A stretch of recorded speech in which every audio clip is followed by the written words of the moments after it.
Selamat siang buat teman-teman semuanya.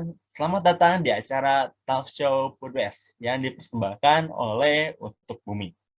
Kami ucapkan terima kasih kepada seluruh media partner kami, yaitu BMSTIA Widya Praja Tanah Grogot, Himpunan Mahasiswa Bisnis Digital Universitas Muhammadiyah Kalimantan Timur, Kejar Mimpi Cibubur, Prop, dan Mesikologi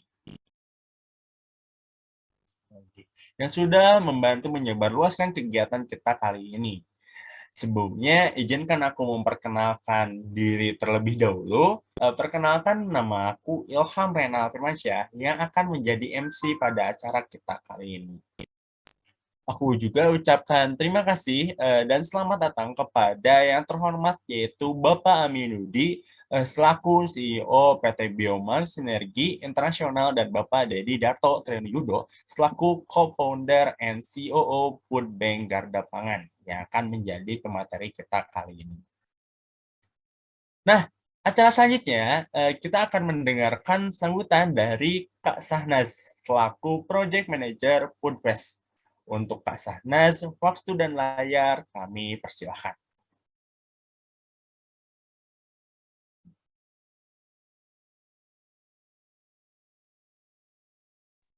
Halo, halo, halo. Kedengaran suaranya?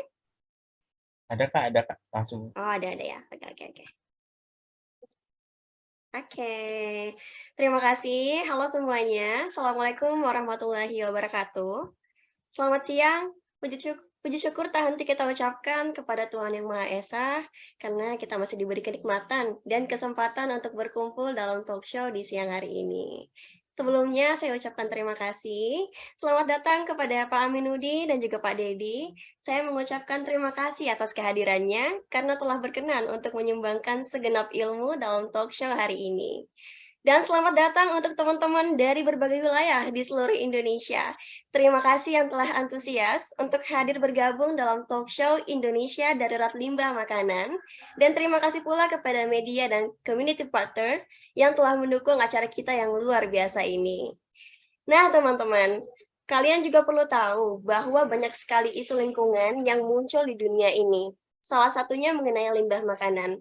Terlebih, Indonesia yang saat ini sedang darurat akan sampah makanan. Ini semakin melonjak tajam ya. Maka untuk menanggapi isu ini, kami berupaya untuk mengedukasi anak muda agar lebih sadar dan paham bagaimana caranya yang tepat untuk menangani limbah makanan nantinya. Nah, sebagai anak muda dan penerus bangsa, apa sih yang harus kita lakuin? Hal yang paling minim yang bisa kita lakuin adalah menjadi sensitif oleh permasalahan yang ada di sekitar kita. Seperti melakukan observasi lingkungan. Khususnya nih, di mana kan kita setiap hari mengonsumsi berbagai jenis makanan. Maka tentu dong kita perlu tahu bagaimana sih cara kita untuk mengelola itu dengan baik. Tak luput juga kita berusaha untuk terus mengedukasi agar kita dapat memahami untuk berperilaku dan bertindak yang sesuai agar tidak memperburuk keadaan lingkungan di sekitar kita. Kebetulan para pemateri kita merupakan penggiat yang mempedulikan isu limbah ini. Saya harap teman-teman semua akan dapat mendapatkan ilmu dari kegiatan ini. Maka dari itu, setelah talk show ini berakhir, semoga pengetahuan yang penting dapat berguna untuk meningkatkan kesadaran, motivasi, dan juga mampu menginspirasi para generasi muda untuk saling berbagi ilmu yang bermanfaat untuk kebaikan diri dan juga bumi kita. Dan ingat, untuk selalu bersyukur karena kita sudah diberikan karunia hidup di dunia ini. Maka dari itu, kita gunakan untuk memberikan manfaat serta dampak yang baik untuk makhluk hidup lainnya juga. Ya, akhir kata, saya sebagai Project Manager Food Waste serta mewakili seluruh Untuk Bumi, memohon maaf jika dalam berjalannya acara ini nanti ada hal yang kurang berkenan di hati teman-teman semua. Semoga teman-teman tetap bersemangat dan siap untuk kosongkan gelas agar lebih terbuka untuk diisi dengan ilmu-ilmu yang baru. Acara ini adalah bentuk advokasi kami dari Untuk Bumi. Semangat dan good luck untuk acara talkshow kita hari ini. Indonesia Darurat Limbah Makanan, solusi kita terhadap darurat limbah makanan, yakni kenali nilai makanan.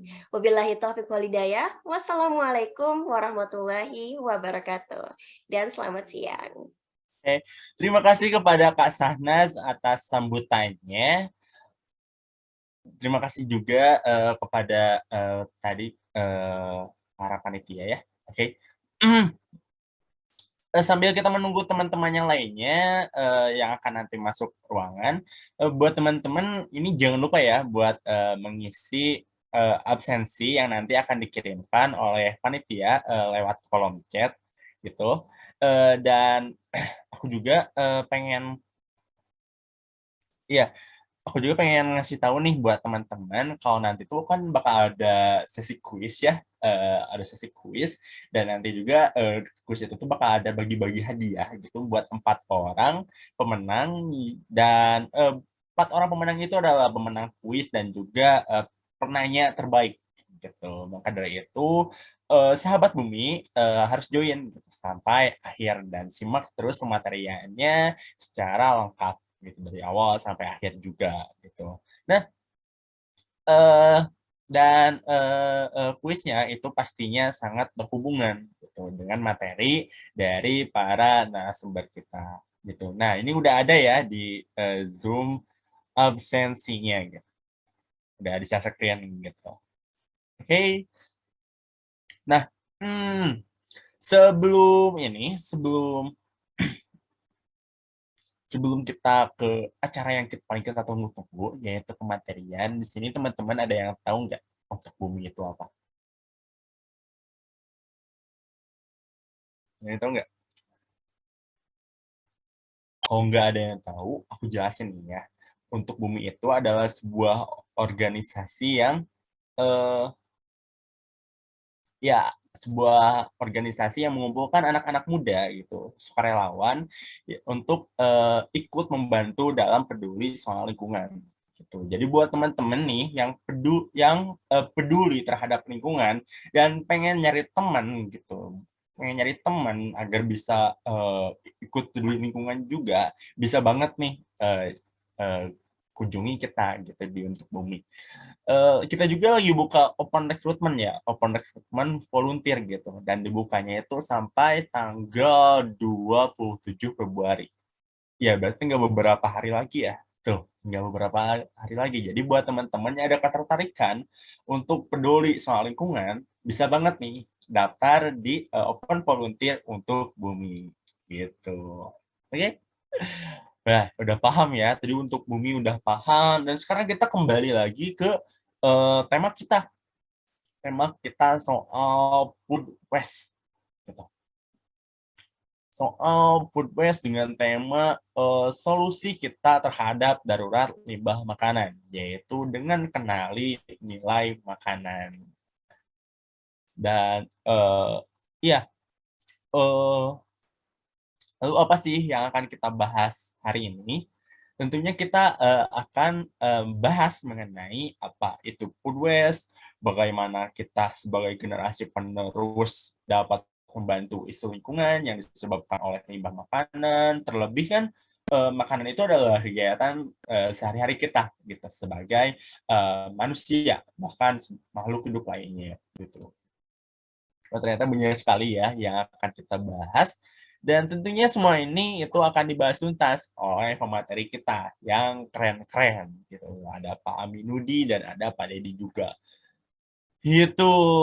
Dan acara selanjutnya adalah acara yang sangat kita tunggu-tunggu, yaitu sesi talk show. Dan acara selanjutnya akan dipandu oleh seorang moderator. Siapakah itu? Ya, udah ada ya. Tadi aku sempat sempat bilang moderator kita itu siapa ya. Udah ada di sini. Ya, Kak Elaine Faustin. Izinkan aku membacakan profil beliau terlebih dahulu. Nama lengkap moderator kita kali ini yaitu Kak Elaine Faustin. Merupakan mahasiswi teknologi pangan di Indonesia International Institute for Life Science. Saat ini sedang bekerja sebagai Food Safety and Quality Intern di PT Heinz ABC Indonesia. Beliau juga memiliki berbagai pengalaman seperti menjadi bendahara utama dan panitia di berbagai kegiatan Earthhour Jakarta, konten kreator yang berfokus pada food waste management di Pudi, serta kegiatan lainnya yang berfokus pada isu lingkungan. Gitu. Wah, berarti pas banget ya profil Kak Elaine dengan apa yang akan kita bahas. Gitu. Kalau gitu, kita langsung saja, nggak perlu lama-lama, kita panggil Kak Elaine-nya. Halo, Kak Elaine. Halo, halo. Halo, bagaimana kabarnya, Kak? Baik, Kak Renal. Oke, udah siap kan, Kak, buat jadi moderator? Siap banget dong. Oh, oke. Oke, oke. Wih, keren ya. Kalau gitu kita langsung saja kepada Kak Elaine, waktu dan layar kami persilahkan. Oke, terima kasih, Kak Renal. Ya, selamat pagi teman-teman semuanya. Dan juga yang saya hormati narasumber kita, Bapak Aminudi selaku CEO PT Biomex Sinergi Internasional dan Bapak Dedi Darto Trunoyudo selaku co-founder dan Chief Operating Officer Food Bank Garda Pangan. Serta Kak Zahra Mariam Asri selaku co-founder dan Presiden of Untuk Bumi dan semua teman-teman talk show Food Waste. Marilah kita panjatkan rasa syukur kepada Tuhan Yang Maha Esa yang telah memberikan nikmat sehingga kita bisa berkumpul di siang hari ini untuk mencari tambahan ilmu agar dapat membangun bumi menjadi tempat tinggal yang lebih baik di kemudian hari.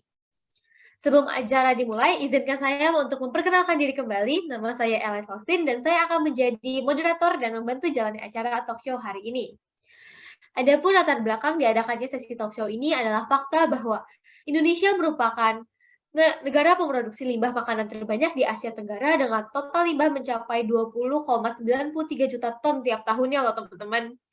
Fakta ini juga berdasarkan pada laporan Food Waste Index pada tahun 2021 oleh United Nations Environment Program yang didukung oleh kajian Kementerian Perencanaan Pembangunan Nasional atau Bappenas bahwa limbah makanan yang terbuang di Indonesia sejak tahun 2000 hingga 2019 mencapai 23 hingga 48 juta ton per tahun yang setara dengan 115 hingga 184 kg per kapita tiap tahunnya.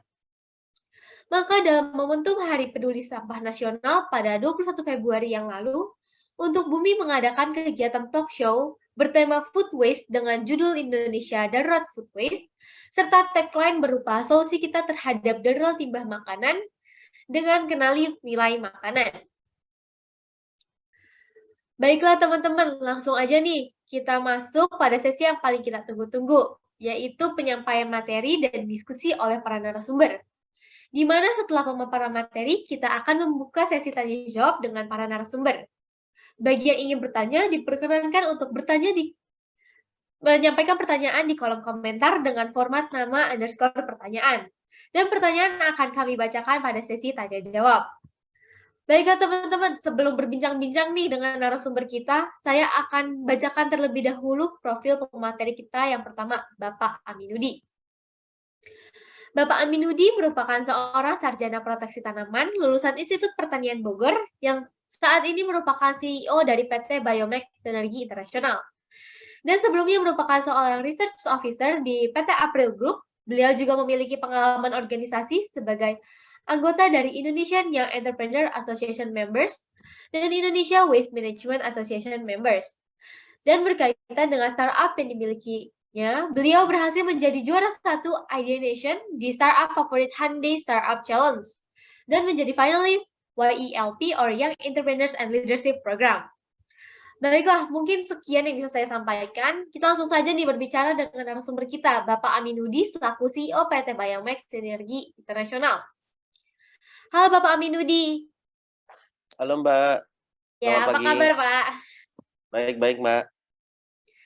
Oh ya Pak, saya mau bertanya nih terkait sampah makanan dan mungkin sekarang sudah menjadi trending topik ya di seluruh dunia.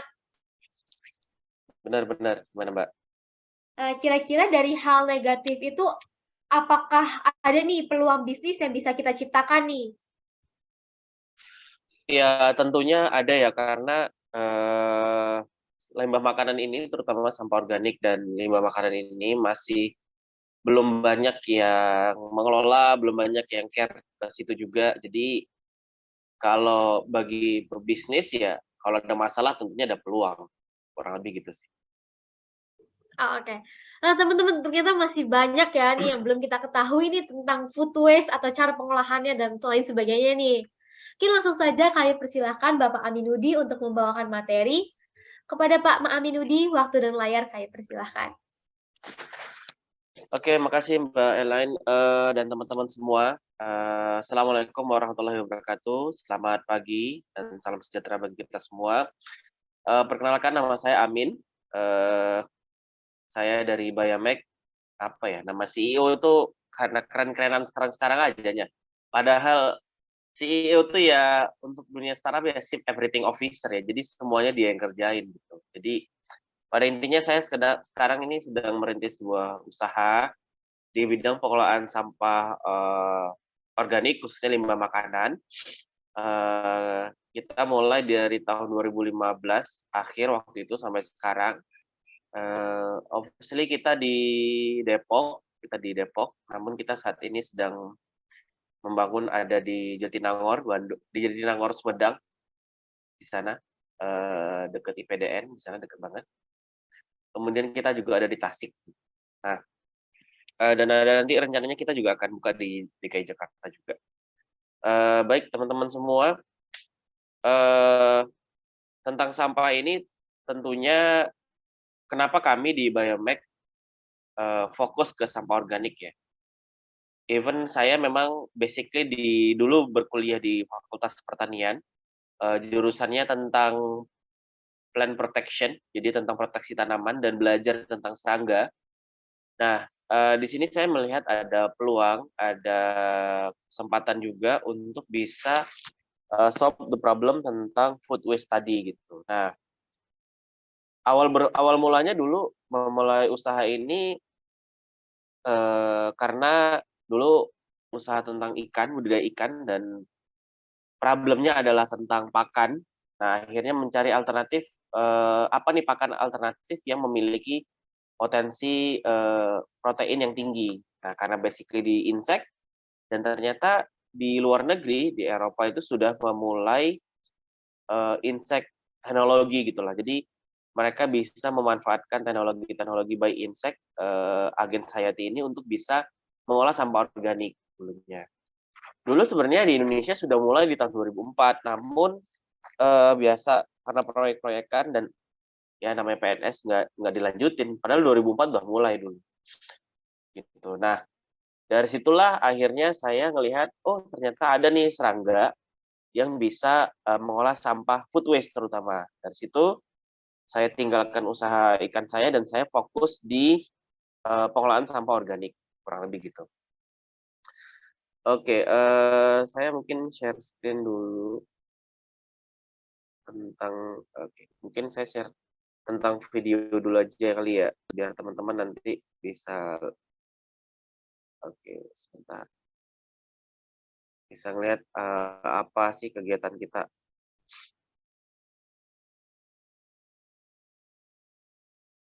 Wait.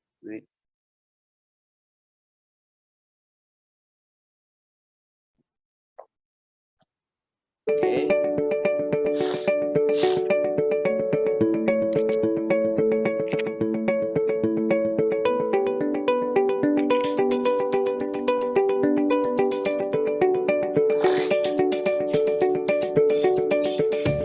Halo, saya Aminudi. Saya merupakan CEO dari Biomek. Biomek adalah perusahaan pengelolaan sampah organik perkotaan untuk menghasilkan pupuk organik dan sumber protein terbarukan. Ingin tahu lebih dalam tentang Biomek? Mari kita lihat. Indonesia menghasilkan sampah yang sangat banyak setiap harinya. Terdiri dari 60% sampah organik dan 40% sampah anorganik. Jika hal ini dibiarkan, sampah organik akan menimbulkan efek buruk pada kota. Sampah-sampah organik ini harus diberi metode pengolahan yang lebih baik dan lebih efektif. Sekarang, Biomek datang untuk memecahkan masalah ini dengan metode yang lebih baik untuk mengolah sampah organik. Biomek memproses sampah organik menggunakan maggot yang tidak berbahaya bagi manusia. Maggot dapat memproses sampah organik dari berbagai tempat seperti restoran, market, manufacture, household dengan aman dan dengan memakan banyak bahan organik, maggot menyimpan nutrisi dalam tubuh. Maggot yang menyimpan nutrisi dalam tubuhnya dapat dijadikan pakan ternak dan dari proses itu juga menghasilkan pupuk yang dapat digunakan di ladang.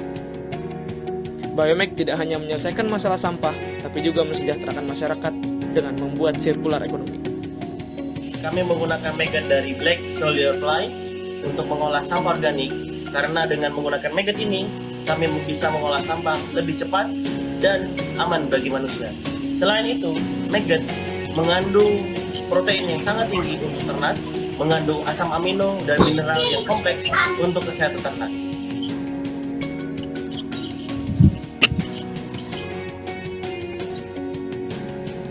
Life cycle Black Soldier Fly dimulai dari penetasan telur selama 3 hari. Setelah menetas, larva akan mulai memakan sampah organik selama 18 hari. Setelah besar, larva dapat dijadikan pakan alami. Untuk menghasilkan indukan lalat, larva didiamkan sampai menjadi pupa selama 14 hari. Pada fase ini, pupa tidak butuh makanan. Setelah itu, dari dalam tubuh larva akan keluar lalat. Pada fase ini, lalat hanya akan kawin dan bertelur. 100 gram telur lalat ini bisa memproses 1 ton sampah. Biomek hadir untuk mengatasi permasalahan lingkungan, yaitu mengolah sampah organik lebih cepat dan lebih baik. Biomek hadir menghasilkan pupuk dan protein yang terbarukan. Selain itu, kami juga mensejahterakan masyarakat dan menciptakan sirkular ekonomi. Mari bergabung bersama Biomek untuk menciptakan masa depan yang lebih baik. Sorry. Iya, jadi saat ini kita mengolah sampah kurang lebih Biomek itu sekitar 4 tonan per harinya, dan itu semuanya adalah sampah makanan, teman-teman. Dari mulai nasi, sayur, buah, ada limbah proteinnya juga, bahkan ada susu juga gitu ya. Dan ini sangat miris banget gitu, karena di sisi lain kita butuh makanan, tapi banyak orang juga yang membuang makanannya, seperti itu. Karena waktunya nggak banyak, saya juga coba share ini aja sedikit.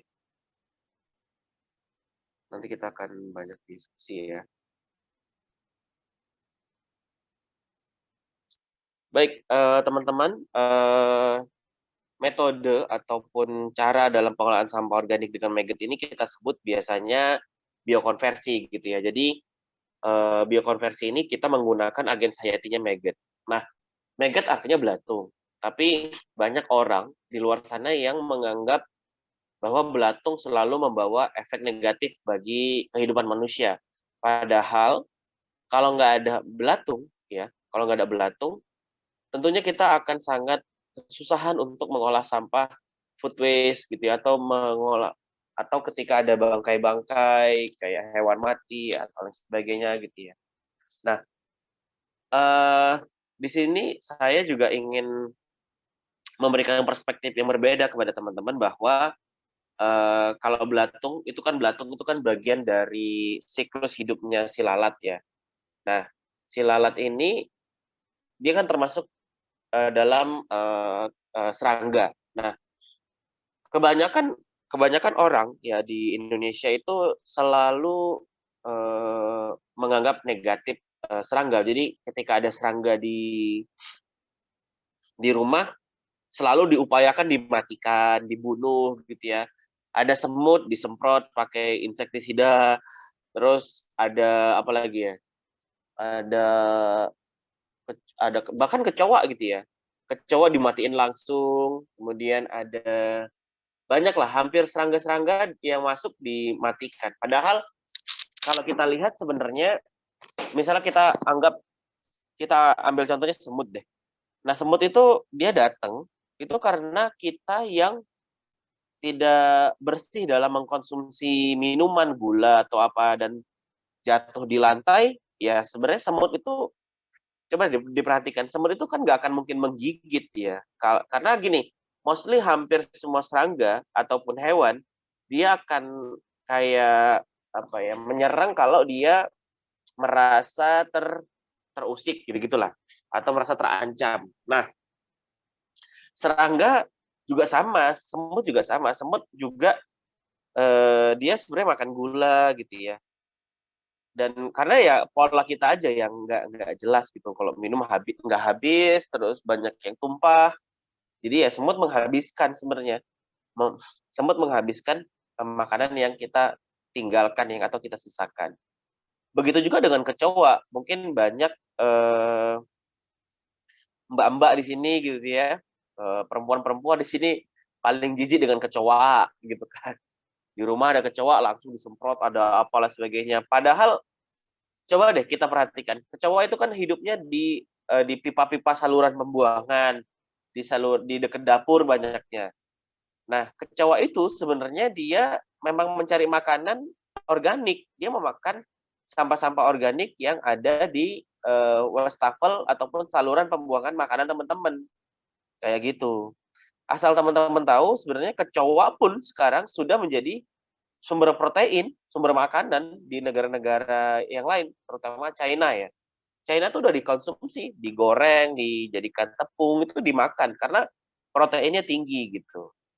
Nah, waduh Mas, kan jijik ya jijik karena kita ngelihat proses budidaya kecoa di nggak bukan kecoa ya nggak pernah juga kecoa dibudidayakan di Indonesia. Maksudnya kecoa itu memang hidup di tempat kotor, padahal kalau di China kecoa itu memang dibudidayakan dengan yang bersih juga gitu.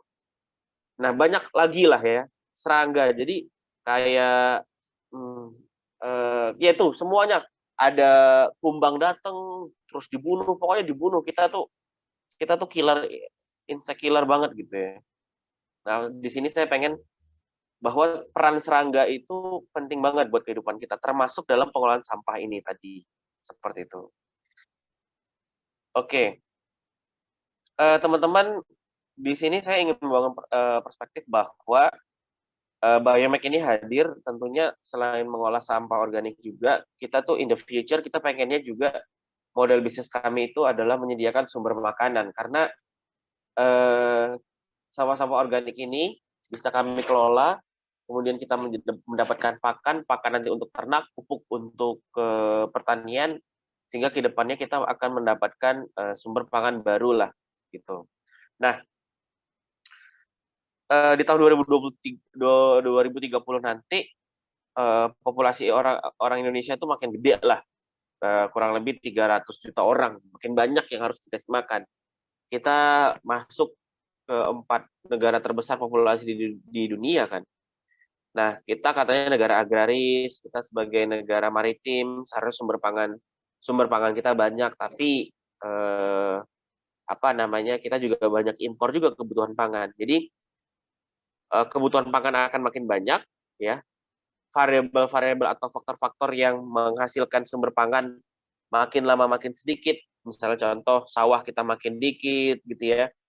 Hutan kita digunduli juga, gitu ya. Kemudian iklim yang nggak jelas, banyak petani yang gagal panen karena iklim yang nggak jelas, banjir dan sebagainya. Nah, faktor-faktor ini tentunya agak susah dikontrol gitu. Nah, di sisi lain, makin banyak pertumbuhan manusia, tentunya banyak banget yang dikasih makan gitu ya.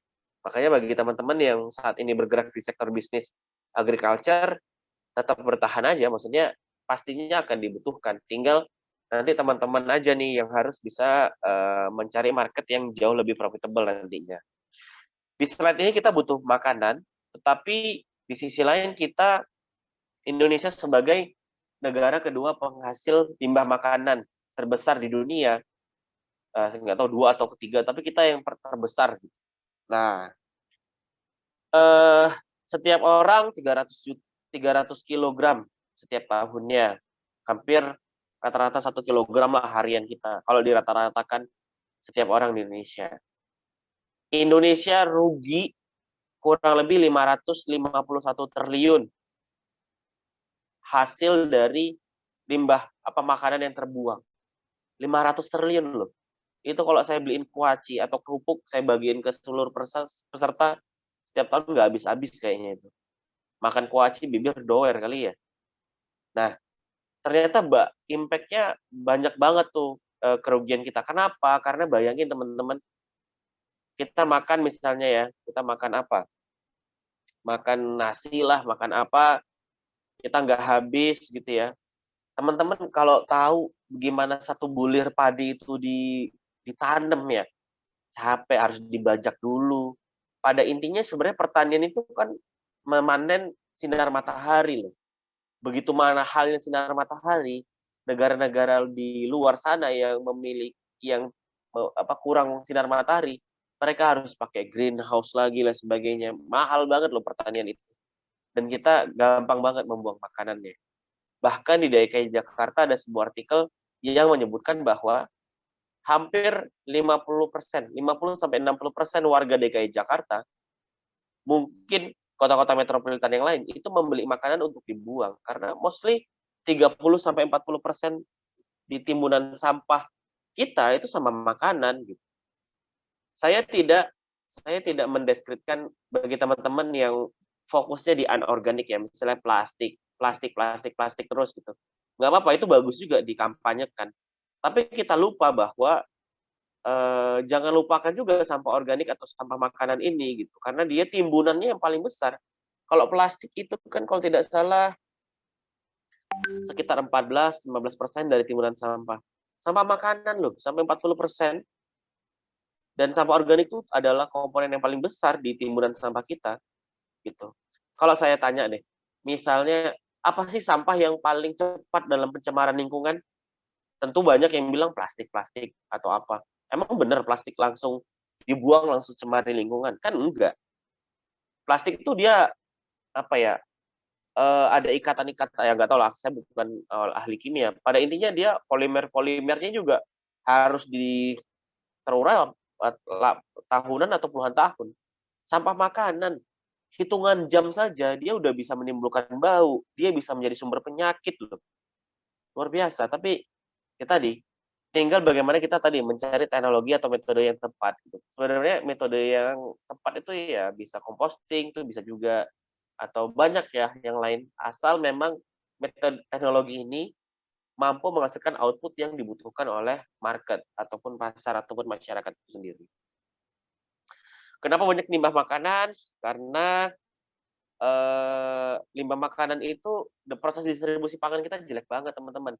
Dari mulai petani banyak disortir, di pasar induk banyak lagi yang disortir lagi, ada buah-buah yang bonyok dikit aja, apalah kayak titik gitu aja, kena udah nggak kejual lagi. Pasar induk Kramat Jati loh itu di 90 ton per hari. Bagi teman-teman yang di Bandung ya, tadi kalau nggak salah MC-nya bilang banyak yang di Bandung. Di Bandung itu, teman-teman main deh di Pasar Caringin, itu lebih dari 100 ton everyday sampah makanan kita, buah dan sayur kita. Di Gede Bage juga banyak gitu loh. Dan itu dibuang ke TPA,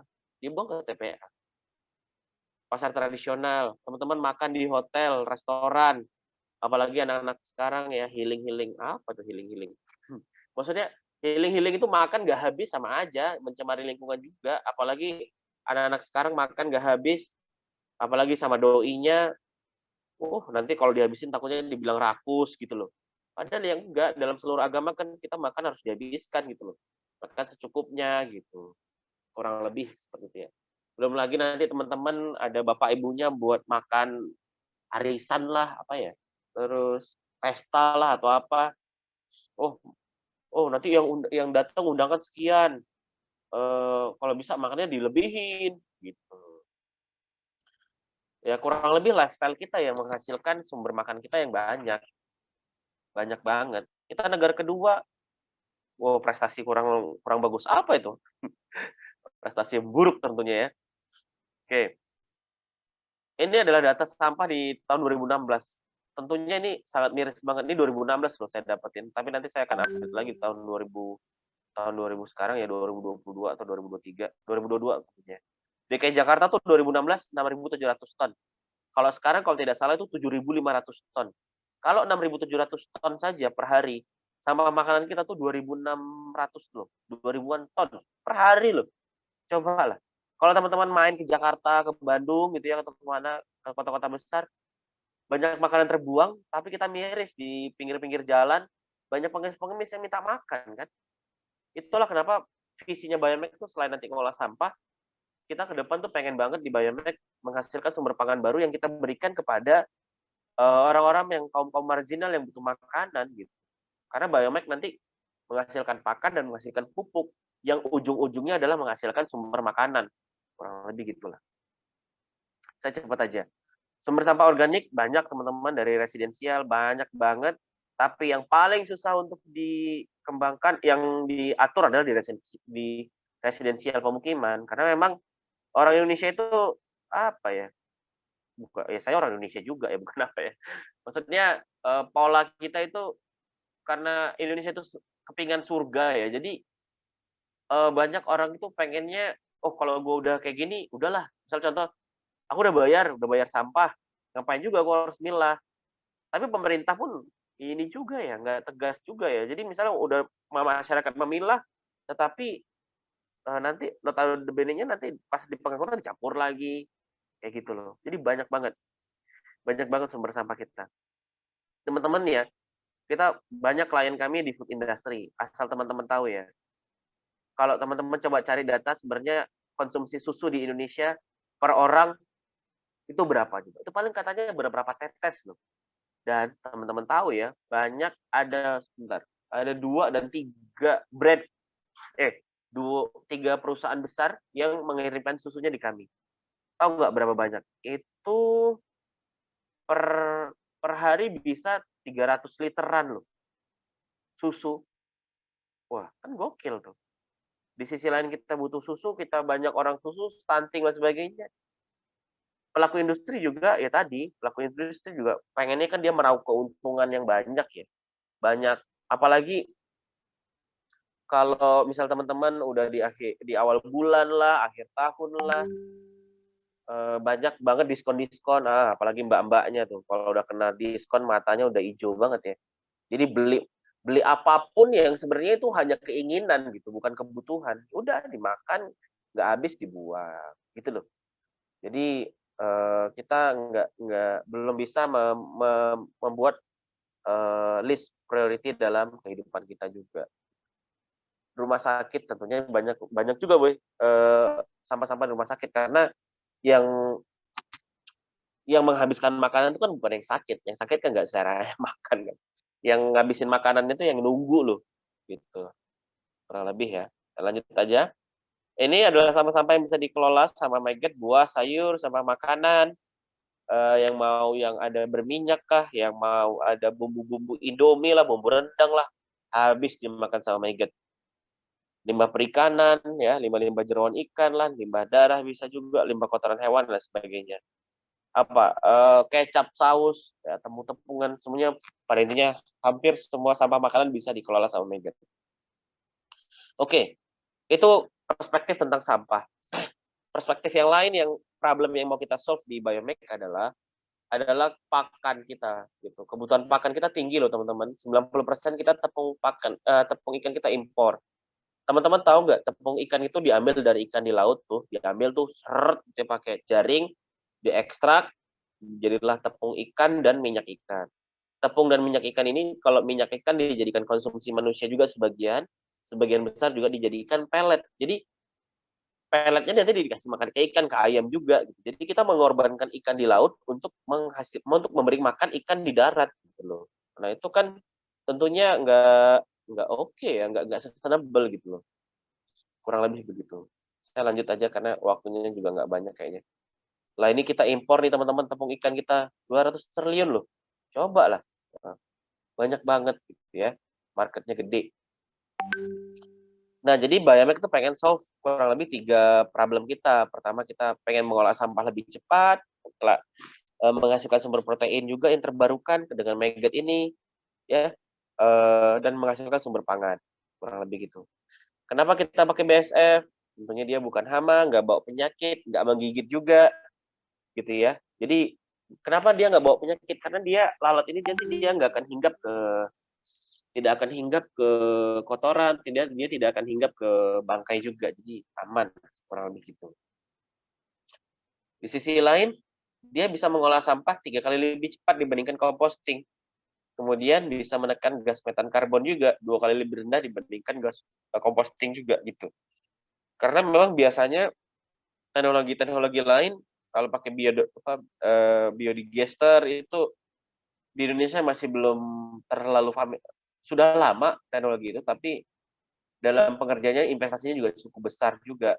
Jadi banyak orang yang nggak bisa. Nah, dengan Megat ini bisa banget nih di skala kota dan skala rumah tangga juga. Skala rumah tangga kota itu bisa banget deh tentunya.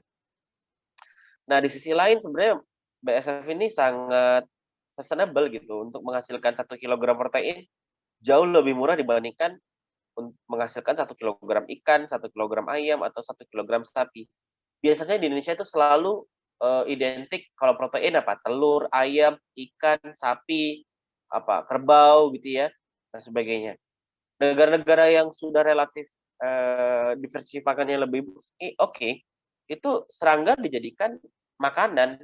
Kalau teman-teman pergi ke Thailand gitu ya, itu negara kap gitu kan. Itu banyak banget serangga-serangga yang sudah dijadikan sebagai makanan gitu untuk pemenuhan protein mereka. Dan Indonesia sekarang seharusnya bisa jauh lebih bagus karena kita sebagai negara khatulistiwa dan serangga itu paling suka di negara-negara yang tropikal seperti Indonesia. Ini teman-teman ada perusahaan yang besar juga, mereka membangun investasi yang besar dalam mengembangkan maggot, dan mereka membuat maggot itu sebagai suplemen juga untuk ke manusia, kurang lebih gitu. Oke, 5 menit lagi ya. Oke, lanjut terus. Ini siklus hidupnya, teman-teman, kurang lebih seperti ini. Intinya maggot itu sangat oke banget nih dalam mengolah sampah organik. Ini perbedaannya nih teman-teman. Kalau belatung yang sebelah A, yang maggot yang kita kembangkan B. Jadi tentunya berbeda banget ya dari segi bentuk, visualnya, dan lalatnya juga berbeda. Jadi lalatnya ini warnanya hitam, itulah kenapa disebutnya black soldier fly. Saya lanjut lagi. Proses kita ada 2. Pertama collecting organic waste, dan kita budidayakan lalatnya gitu. Jadi alhamdulillah dengan lalat ini kita banyak juga berkunjung ke beberapa negara, dan mereka juga concern juga untuk perkembangan insek protein di negara mereka masing-masing. Oke. Jadi pada intinya Biomek kita ingin menangkap nutrien yang terbuang di food waste agar menjadikan sebuah resources material yang baru untuk pertanian terutama. Nanti hasil pertaniannya kita jadikan sebagai pangan untuk ke masyarakat. Kurang lebih ini juga bisnis model kami. Kita di Biomek kita ada waste management services, dan kita menjualkan produk, kurang lebih seperti itu. Konsep yang pertama ini Biomek sebenarnya bisa banget untuk dikembangkan di skala rumah tangga. Nanti masyarakatnya memilah sampah, sampahnya diambil dan dibawa ke fasilitas maggot. Atau yang kedua, masyarakat bisa berperan bersama-sama mengolah sampah dengan nanti kita kasih telur ataupun bibit maggotnya, mereka berbudidaya dan mengolah sampah di rumahnya masing-masing. Nanti hasil outputnya kita beli. Akhirnya kita juga menghasilkan produk-produk yang bisa dipakai di rumah tangga, namanya Magobox. Seperti itu. Nah, ini adalah hasil budidaya pupuk yang tanaman yang diberikan pupuk maggot gede loh. Dan sudah termasuk organik. Gitu. Nah, ini produk-produk kita di Biomek dari mulai pakan ya, pupuk gitu. Dan yang menariknya nih untuk mbak-mbaknya nih, jadi kami bahkan sudah memiliki formulasi untuk sabun. Nah, sabun ini bagus nih. Bahkan di Korea waktu kita ke sana itu minyak maggot ini untuk kecantikan, untuk anti aging gitu-gitulah ya. Karena hampir mostly produk-produk kecantikan cewek ini kan banyak dari minyak gitu. Makanya Korea di sana cantik-cantik karena pakai minyak dari serangga juga loh, Mbak. Nah, nanti kalau mau nanti saya kasih juga tuh. Oke, kita juga produksi pangan juga dari mulai ayam, telur ya. Karena memang tadi dreams kami adalah menghasilkan sumber pangan baru yang nantinya jauh lebih affordable dari price-nya dan lebih sehat. Kurang lebih gitu. Itu mungkin dari saya.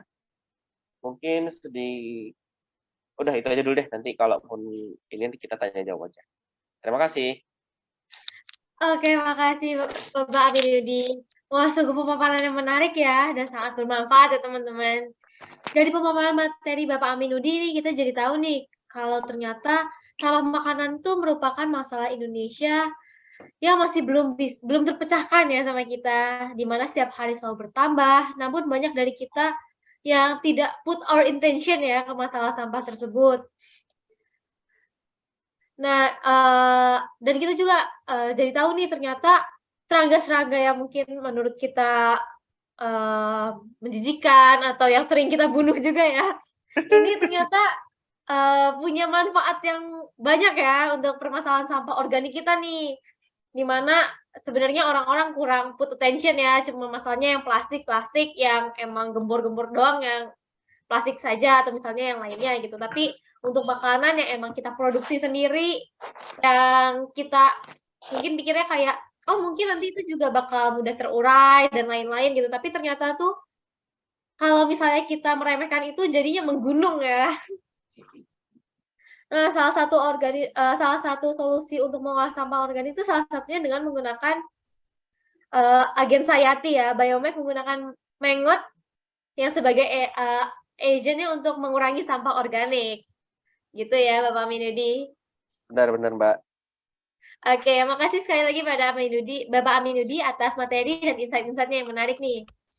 Nah, teman-teman, sebelum aku lanjut ke sesi selanjutnya, aku mau ngingetin lagi nih, setelah pemaparan materi, semua materinya kita akan membuka sesi tanya jawab dengan para narasumber agar kita dapat bertukar pikiran dan menambah ilmu lebih banyak ya. Nah, bagi yang ingin bertanya diperkenankan untuk menyampaikan pertanyaan di kolom komentar dengan format nama _ pertanyaan. Nah, teman-teman, selanjutnya kita masuk ke narasumber kita yang kedua ya. Sebelumnya, izinkan saya untuk membacakan profil pemateri kita yang kedua, yaitu Bapak Dedi Baroto Trunoyudo. Ya, Bapak Dedi Baroto Trunoyudo ini merupakan seorang sarjana ilmu komunikasi, lulusan Universitas Brawijaya Malang. Seperti yang kita tahu, Bapak Dedi merupakan co-founder dan Chief Operating Officer di Food Bank Garda Pangan. Tapi ternyata bukan itu saja loh teman-teman. Beliau juga seorang kepala marketing dan operasional di CB57 Catering. Keren sekali ya teman-teman. Nah, pada kesempatan kali ini kita akan berdiskusi nih dengan Pak Dedi. Tanpa berpanjang-panjang, langsung saja nih kita berbincang pada narasumber kita, Pak Dedi Baroto Trunoyudo. Halo Pak Dedi. Halo. Ya, Halo apa Mbak, kabar? kabar? Baik. Baik. Oke, mantap. Mbak Elaine. Ya. Oh ya Pak, saya baca-baca nih terkait sampah makanan. Di Indonesia nih menjadi negara yang produksi limbah sampahnya itu terbanyak ya di Asia Tenggara. Yes, benar banget. Kita terbesar di antara negara G20. Terbesar kedua. Wow. Oke. Lumayan dia peringkatnya. Nah, menurut Bapak nih, apa nih yang perlu dilakukan nih kita sebagai masyarakat untuk bisa nih untuk ikut meminimalisir akan food waste ini? Simple ya. Jadi ada istilah ya, sampah makanan itu is the dumbest problem in the world gitu. Karena untuk kita bisa menyelesaikan sampah makanan itu hanya dengan memakannya saja, just eat it gitu. Jadi simple banget, semua orang bisa terlibat untuk menyelesaikan isu sampah makanan itu hanya dengan menghabiskan makanannya gitu. Kan beda ya mungkin sama isu-isu yang lainnya ya, yang mungkin cakupannya luas gitu, kompleks, rumit gitu. Nah ini simple, kita sebagai orang yang selalu makan tiap hari kan juga punya kontribusi untuk menghabiskan makanan gitu. Jadi ini siapapun teman-teman, ini teman-teman mahasiswa ya, ini pastilah punya kontribusi untuk selalu ngabisin makanan untuk menyelesaikan isu sampah makanan gitu. Jadi bertanggung jawab dengan apa yang sudah dimasaknya atau dibelinya ya Pak ya? Yes, bener banget. Ini teman-teman dari kampus mana? Campur atau gimana? Campur Pak. Oke. Dari segala berbagai penjuru. Oke, siap. Tadi saya lihat ada UB itu apa itu? UB itu untuk bumi Pak. Organisasi kita untuk bumi. Oke, siap. Kirain UB itu alma mater saya, Universitas Brawijaya, bukan ya? Oh, bukan Pak, itu organisasi kita. Oke. Oke, teman-teman, tentu pertanyaan ini dan penjelasan ini juga akan dikaji lebih lanjut ya oleh Pak Dedi melalui pemaparan materinya hari ini. Nah, tanpa berpanjang-panjang lagi nih kepada Bapak Dedi, waktu dan layar kami persilahkan untuk menyampaikan pemaparan materinya. Oke, terima kasih Mbak Elaine gitu. Oke, terima kasih ya teman-teman. mohon maaf saya nggak bisa pakai background gitu karena saya di HP gitu ya, dan saya emang HP-nya nggak bisa masukin background ya. Jadi mohon maaf. Semoga suara dan video saya terdengar lancar ya. Karena ini dari HP. Nah, perkenalkan nama saya Dedi Turnoido, saya co-founder dan COO dari Garda Pangan. Jadi Garda Pangan itu sebuah social enterprise yang dia punya concern di penyelesaian isu sampah makanan gitu, dan makanan berlebih. Tuh. Nah, saya ingin mulai dari beberapa fakta yang ingin kalian tahu sih teman-teman. Ya, jadi mungkin kebanyakan orang tahu, ya udah sih sampah makanan ketika kita nggak habis, ya udah sih sesimpel kita buangnya, kita ngebuang, terus kita nanti pasti berpikiran kalau sampah makanan yang kita buang itu akan berakhir di tempat sampah dan dia akan terurai menjadi kompos. Nggak seperti itu teman-teman ya. Itu prosesnya untuk menjadi kompos itu prosesnya panjang gitu, ada fasenya gitu, dan harus ada aktivatornya segala macam gitu. Nah, saya ingin tahu saya ingin ngasih tahu ke teman-teman beberapa hal yang perlu kalian tahu tentang isu sampah makanan ya gitu. Yang pertama adalah tadi sudah disebutkan juga, sama mungkin sudah disinggung juga sama materi yang sebelumnya, Indonesia adalah negara pembuang sampah makanan terbesar kedua di antara negara G20 gitu. Ini survei terbaru dari Bappenas. Angkanya disebutkan ada sekitar 180 orang Indonesia membuang rata-rata sekitar 180 kg makanan per tahunnya. Seperti itu. Nah, itu dari mana? Itu kalau di rata-rata ya, teman-teman, taruh per kapita gitu. Kalau kita hitung mungkin bisa jadi nggak sebanyak itu, tapi ketika digabungkan juga dengan pembuangan sampah makanan dilakukan oleh industri, oleh misalnya acara-acara besar, itu juga bisa termasuk kayak gitu. Jadi ini prestasi yang perlu diingat dan sangat memalukan ya. Kita pernah dapat juga prestasi negara sebagai pencemar lautan terbesar, pencemar sampah plastik di lautan terbesar. Nah, itu juga jadi catatan yang buruk gitu. Jadi benar-benar teman-teman ingat hal ini gitu. Nah, yang kedua adalah bisa next. Nah, ketika kita buang sampah makanan, kita itu benar-benar rugi ya teman-teman. Kebanyakan pikirannya kayak gini. Ya udah sih ketika kita buang sampah makanan, ketika kita nggak menghabiskan makanan, nasi goreng misalnya harga 10.000, nggak ngabisin setengah, ya udah kita cuma rugi 5.000 aja gitu. Tapi nggak seperti itu. Karena kerugian itu bukan sekedar 5.000 saja, tapi teman-teman juga merugikan orang-orang dan merugikan sumber daya alam yang dibutuhkan untuk membawa makanan itu dari petani ke meja makan kita gitu. Untuk bisa membawa dan melalui proses panjang itu kan dibutuhkan orang yang sangat banyak yang terlibat ya. Mulai dari petani, terus petani juga pasti ada pupuk, ada energi yang dikeluarkan, ada air, ada matahari. Terus ketika itu dibawa ke kota, pakai transport, ada bensin, ada orang yang mengantarnya, ada orang yang memasaknya, gitu.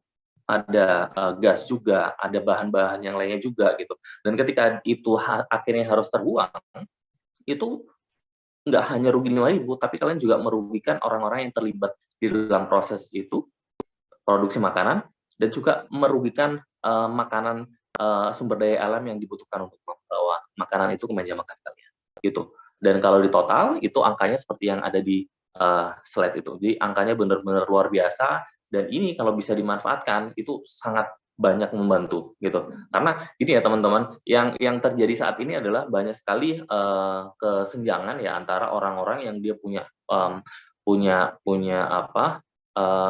makanan berlebih sampai harus terbuang-buang gitu, dan ada di satu sisi banyak orang yang nggak punya akses makanan yang layak gitu. Nggak harus jauh-jauh antara misalnya di kota besar dengan di daerah gitu, dengan Surabaya ataupun dengan Nusa Tenggara Timur misalnya. Bahkan di satu kota yang sama, Surabaya pun kita bisa nemu kok orang yang buang-buang dan satu orang juga yang dia butuhkan makanan setiap harinya. Bingung besok harus makan apa. Dan itu yang kita temuin di Garda Pangan setiap harinya.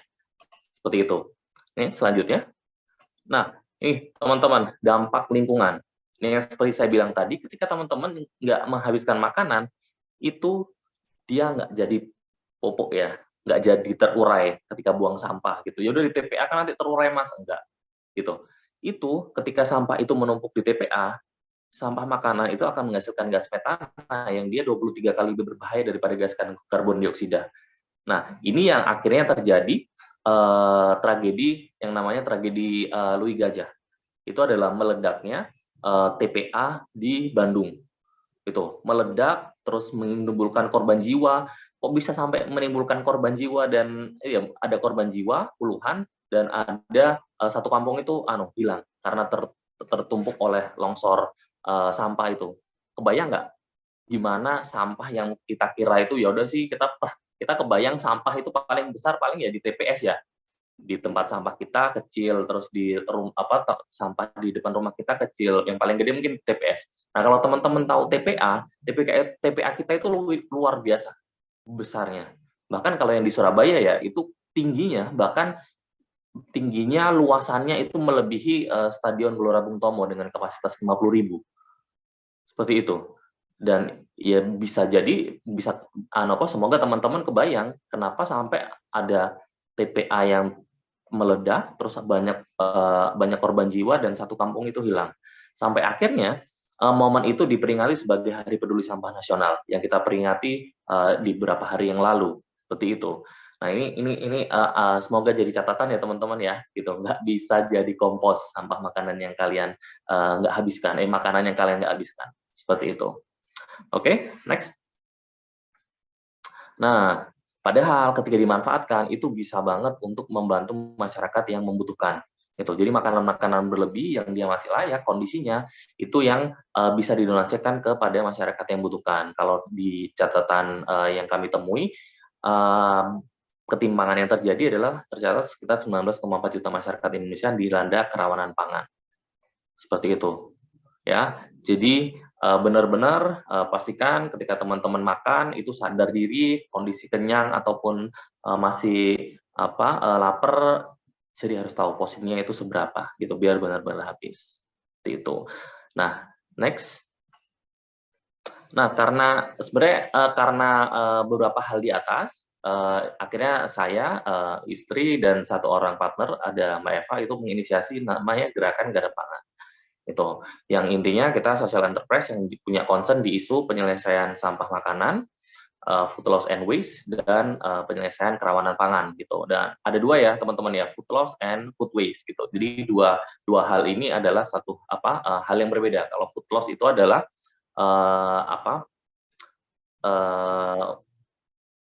lebih mudahnya kalau misalnya ada makanan yang terbuang pada proses rantai makanan, distribusi makanan dari petani ke industri seperti itu. Misalnya pada saat petani ada yang tersortir, ada bentuknya nggak bagus, ugly produce, terus gagal panen. Nah itu yang akhirnya terbuang. Itu namanya food loss. Terus setelah itu pada saat di perjalanan banyak yang bonyok ataupun penyimpanannya nggak bagus gitu, food loss gitu. Kalau food waste itu terjadi pada saat produksi dan konsumsi gitu. Itu yang ada di area-area kita gitu. Misalnya kita masak gitu, terus akhirnya banyak yang kesortir nih gitu, karena nggak mau yang kayak gini bentuknya jelek ataupun agak bonyok dikit dibuang, itu food waste. Terus ketika kita ngabisin makanan itu namanya food waste gitu. Nah sebenarnya sebelum mengetahui fakta-fakta yang saya sampaikan tadi, itu saya sendiri punya background pengusaha catering ya gitu, dan saya sendiri juga melihat fenomena pembuangan makanan yang luar biasa lah gitu. Saya nggak tahu mungkin sebelumnya dulu itu fakta-fakta yang kayak gitu seperti apa, tapi saya melihat sendiri karena saya termasuk salah satu pembuang sampah makanan gitu. Karena kita biasa handle acara wedding jumlah besar, dan biasa di acara wedding itu ada makanan berlebih yang akhirnya harus kita kelola karena pemilik hajat nggak mampu mengelolanya. Kan sering kan ya acara undangannya berapa, datangnya berapa gitu. Nah, sisanya banyak banget. Itu bukan satu piring atau 20 piring, itu kalau pernah satu waktu itu kalau dibikin acara nikahan lagi itu masih bisa gitu. Jadi jumlahnya banyak, jenisnya juga sama gitu. Jadi luar biasa yang kita buang itu 1 kontainer, 2 kontainer gitu. Nasi putih, ya nasi putih bisa disimpan sih, sayur, terus buah. Nah, itu yang yang akhirnya harus kita buang. Sampai kepikiran ini nggak ideal sih kalau kita ngelakuin hal kayak gini terus gitu. Ngebuang gitu. Karena kan ya nggak enak ya. Ada perasaan bersalah di situ. Akhirnya kita berinisiatif untuk gimana caranya makanan ini didonasikan gitu. Dan ternyata kita melihat salah satu benchmark yang ada, ya, benchmark itu ternyata ada di luar negeri. sebuah konsep yang namanya food bank yang dia sudah sangat masif dilakukan di luar negeri sana sejak tahun 80-an, yaitu yang tujuannya untuk mengelola makanan berlebih dalam jumlah yang sangat besar gitu. Kalau mungkin jumlahnya kecil ya kita bisa handle lah ya, karena sehari-hari kita juga nemuin hal yang sama gitu. Dan makanan lebih kasih tangga, kasih satpam atau kasih siapa orang yang lewat gitu. Tapi kalau jumlahnya benar-benar besar itu butuh effort yang sangat luar biasa gitu. Besarnya seberapa? Mungkin bisa jadi gambaran, satu waktu kita pernah handling 4.000 porsi nasi kotak gitu dalam satu hari. Nggak sampai satu hari sih, ya cuman dari siang sampai malam itu 4.000 nasi kotak. Seperti itu. Jadi jumlahnya benar-benar besar dan kebutuhan ini memang ada gitu dan dibutuhkan di industri hospitality, industri makanan seperti itu. Oke, kegiatan next. Nah, kegiatan kita itu ada berapa? Seperti yang ada di gambar itu. Next. Nah, yang pertama itu adalah kegiatan food rescue. Nah, food rescue ini kita kerjasama dengan industri hospitality seperti bakery, restoran, hotel, industri makanan untuk mengelola makanan berlebih mereka gitu. Yang utamanya paling banyak itu di bakery karena mereka fresh produce, terus produk-produk premium itu mereka nggak ada flash sale ya di akhir penjualan gitu. Jadi mereka mendonasikan makanan-makanan itu seperti itu. Itu makanannya cukup fancy karena yaitu makanannya bisa kuenya itu bisa 1 slice bisa 30-50 ribu ke atas, benar-benar premium lah seperti itu. Terus yang selanjutnya next kita ada food rescue untuk acara-acara besar. Nah ini kalau di Indonesia kan sangat identik dengan kegiatan syukuran ya, gitu. Nikah syukuran, lahiran syukuran, 7 bulanan syukuran, sunatan syukuran gitu. Yang ada meninggal juga ada syukuran juga kayak gitu. Nah ini yang akhirnya banyak sekali potensi makanan berlebih yang akhirnya harus terbuang seperti itu. Kita mengakomodasi dan ini juga sangat membantu ya gitu. Karena pernah kita melakukan food rescue itu di salah satu ballroom yang besar, itu kita bagikan malam-malam ya, karena wedding kan biasanya malam ya. Kita bagikan dari setengah 11 malam sampai jam 12 malam di kampung gitu. Itu kita bisa ngover sekitar 5 RT lah gitu. Dan mereka makasih banget karena itu makanannya banyak, terus makanannya fancy juga yang buat mereka itu sebagai hal yang baru lah gitu. Sangat antusias sekali gitu. Jadi bisa dilihat bagaimana kita bisa memberi manfaat hanya dengan hal yang sederhana. Oke, next. Next. Nah, gleaning ini untuk menyelesaikan isu sampah makanan di sektor pertanian. Nah, kalau gleaning ini ini ya perlu diketahui ya teman-teman, potensi sampah makanan itu tidak hanya di daerah perkotaan, daerah rural itu juga ada potensi sampah makanan seperti itu. Nah, kita biasanya kerjasama dengan petani untuk bisa,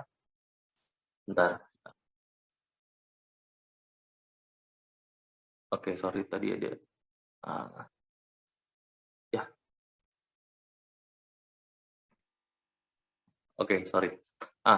Kita biasanya kerjasama dengan petani, ini paling banyak itu pada saat pandemi, gitu. Jadi pada saat pandemi 2 tahun itu kita bisa mengelola sekitar kerjasama sekitar sampai 10-an petani lah, gitu, untuk mengelola hasil panen mereka, seperti itu. Jadi mulai dari sawi putih, kubis, setelah itu jeruk, lemon, terus habis gitu apel. Karena pada saat pandemi itu kan banyak hasil panen yang akhirnya nggak bisa kejual karena PSBB, pembatasan, terus pasar-pasar juga tutup, penyerapan pasar itu juga nggak banyak, akhirnya harus terbuang di lahan gitu. Bahkan di petani itu yang saya masih ingat itu kubis itu 1 kilo bisa sampai harga 200, di bawah 500 lah, dan itu benar-benar tidak menguntungkan, itu rugi ancur-ancuran gitu. Jadi ini sangat make sense ya, kenapa sampai akhirnya petani itu memilih untuk tidak memanen hasil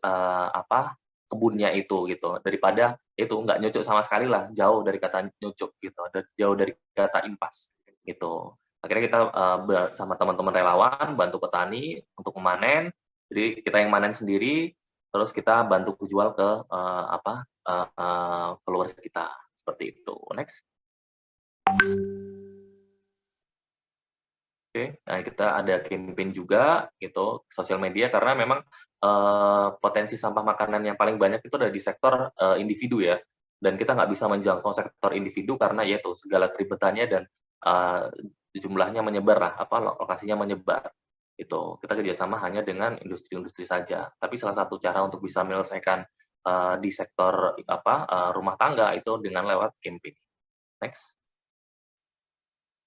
Nah, kita ada policy advocacy. Jadi memang penyelesaian isu sampah makanan ini tidak lantas jadi tanggung jawab NGO atau orang-orang yang concern aja ya di bidang lingkungan atau di bidang sampah makanan gitu. Ini harus masuk ke sampai ranah regulasi gitu. Jadi harapannya dengan adanya aturan yang mendorong pemilik usaha untuk kerjasama dengan organisasi yang concern dengan sampah makanan atau makanan berlebih itu akan semakin bagus lah iklimnya gitu. Jadi yang pertama sampah itu nggak semakin banyak di TPA, dan yang kedua kita bisa membantu sesama gitu. Karena sebagai informasi ya teman-teman, TPA di Benowo itu dikelola sama swasta, jadi itu bukan milik pemerintah. Dan untuk Kota Surabaya itu bisa membuang sampah di TPA Benowo itu ada iurannya. Jadi mereka membayar sejumlah sampah yang harus dibuang sana, dan 1 tonnya itu 200.000. Jadi bisa dibayangkan setiap harinya 1.600 ton masuk ke TPA Benowo, dan itu dikali 200.000. 1.600 kali 200.000, 320 juta, terus selama 1 bulan itu MM-an lah gitu. Dan sekarang TPA Benowo itu sekarang ditutup ya, karena ada penyelenggaraan Piala Dunia U20. Jadi itu jadi masalah buat Kota Surabaya, karena mereka bingung biar pertandingan tidak terganggu oleh bau, sampah TPA ditutup, dan akhirnya opsi TPA baru yang di sekitar Surabaya akhirnya muncul. Dan itu bisa dibayangkan betapa repotnya ya berurusan dengan sampah. Gitu. Jadi kalian mungkin nggak ngeh ya gitu, permasalahan ini sangat luar biasa karena ya buang-buang aja, nggak ikut bayar, iuran warga pun nggak terlalu besar gitu. Padahal efek dan dampak yang harus ditanggung itu luar biasa gitu. Tapi bukan oleh kalian gitu. Jadi benar-benar harus punya concern dan punya tanggung jawab ketika kita konsum makanan ya. Oke, next. Ini salah satu lini bisnis kita untuk bisa sustain. Tuh, next. Yaitu kita punya food waste management service, kita kerjasama dengan hotel, terutama untuk bisa mengelola sampah makanan mereka. Gitu, next. Kita juga punya edukasi, workshop, karena isu ini perlu banyak dikenalkan gitu, dan banyak sekali sekolah, universitas yang tertarik untuk bisa mengenalkan isu ini kepada murid-muridnya. Gitu, next. Kita juga punya agri produce, karena itu ya teman-teman, ketika kita lakukan panen di kebun, biasanya lifetime untuk ya masa jual satu produk pertanian itu kan nggak lama tau gitu. Jadi memang butuh diolah lagi untuk bisa meningkatkan nilainya dan memperpanjang masa jualnya. Salah satunya dengan produk seperti ini cold press juice, next, itu terus ada salad gitu. Seperti itu sih. Nah, biasanya produk-produk yang buah-buah yang seperti ini tuh yang akhirnya terbuang, tersortir, dan food loss gitu. Misalnya bentuknya undersize atau oversize, bentuknya aneh, terlalu mateng gitu, terus ada bintik hitamnya gitu, berkerut kayak gitu. Padahal kalau kita konsum itu rasanya sama. Seperti itu. Oke. Next. Ya, ini produknya. Next. Jadi cepet-cepetin aja sih. Ya, next. Ini kita ada BSF juga gitu, untuk bisa menyelesaikan isu sampah makanan ya, dan menghasilkan nilai juga dari sini. Tuh, next. Gitu. Nah, kita sampai sejauh ini punya sekitar, kalau update sekarang sekitar 190 lokasi penerima manfaat ya. Gitu, dan memang kita lebih banyak menyasar kampung-kampung masyarakat prasejahtera. Itu karena ya banyak kampung itu yang masih belum tersentuh. Next. Tuh. Terus dalam setiap distribusinya kita selalu tidak menggunakan plastik sekali pakai, dan kita meminta untuk warga itu menggunakan kemasannya sendiri. Seperti itu. Jadi lewat piring, lewat baskom, jadi kita door to door keliling ke rumah warga, mereka udah sediain wadahnya, kita tinggal oper aja. Itu. Next. Nah, ini catatannya sekian. Next. Ya, Gerak Pangan menyinggung beberapa isu di SDGs, itu ada beberapa, gitu. Oke, itu sih ya penjelasan dari saya gitu. Nanti lebih lanjutnya akan kita ngobrol-ngobrol lebih banyak. Oke, sip. Thank you.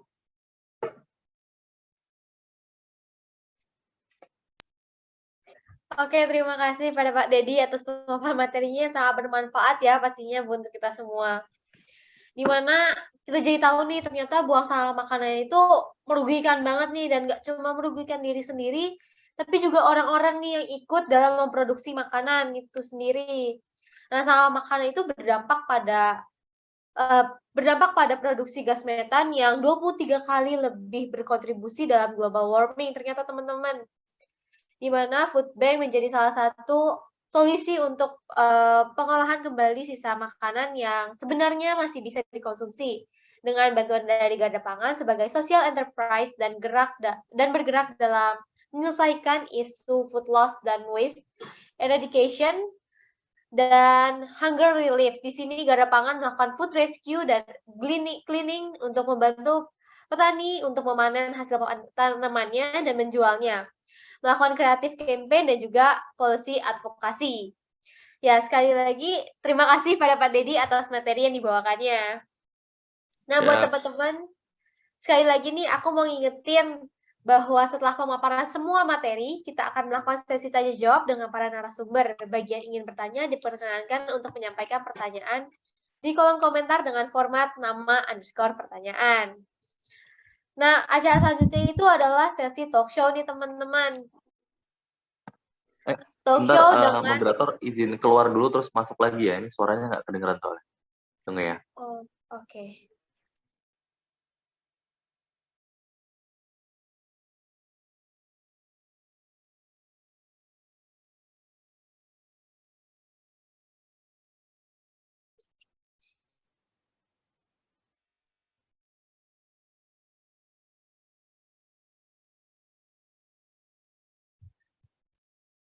Nah, untuk acara selanjutnya itu adalah sesi talk show dengan narasumber hebat kita nih, yaitu Bapak Aminudi dan Pak Dedi. Untuk Bapak Aminudi, apakah sudah ada?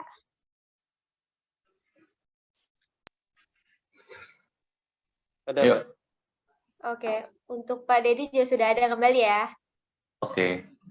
Oke, aku mau nanya nih, menurut Bapak Aminudi dan Pak Dedi, apa sih itu limbah makanan? Yang secara ininya gitu, secara detailnya, atau biar kita lebih mudah untuk memahami atau memilahnya gitu. Mungkin dari Pak Aminudi terlebih dahulu. Ya, tadi sudah dijelaskan juga dari sama Mas Dedi. Jadi sebenarnya ada food loss dan food waste. Kalau food loss berarti tadi dari mulai, jadi inilah pas harvesting. Jadi dari mulai intinya segala sumber makanan yang belum sampai ke konsumen itu food loss tuh. Gampangnya dari mulai petani sampai sebelum sampai ke meja makan kita lah. Nah, tapi kalau food waste bagi saya sih ya dari after yang kita konsumsi tapi nggak habis, kurang lebih gitu sih, gampangnya. Ya, limbah makanan ya. Ya limbah makanan tuh ya yang sudah jadi sampah ya, yang istilahnya tidak layak untuk didonasikan ataupun dikasihkan ke orang kayak gitu. Itu. Jadi ya itu. Oh, kalau mungkin Bapak sering dengar dengan ekoenzim, itu termasuknya dari limbah makanan atau dari food loss? Mungkin kalau tahu ekoenzim. Ekoenzim itu adalah proses untuk mengolah limbah-limbah makanan, terutama buah sih. Karena ekoenzim itu adalah produk dari hasil fermented sampah-sampah buah terutama. Kalau yang saya tahu ya. Iya, itu. Oh, jadi diambilnya tetap dari limbah makanan kita ya, bukan dari food Iya. loss. Ya, limbah buah kan food loss juga, Mbak. Oke. Jadi bisa keduanya berarti. Nggak bisa keduanya. Itu mostly buah sih ya. Mostly buah, Mas Dedi. Benar.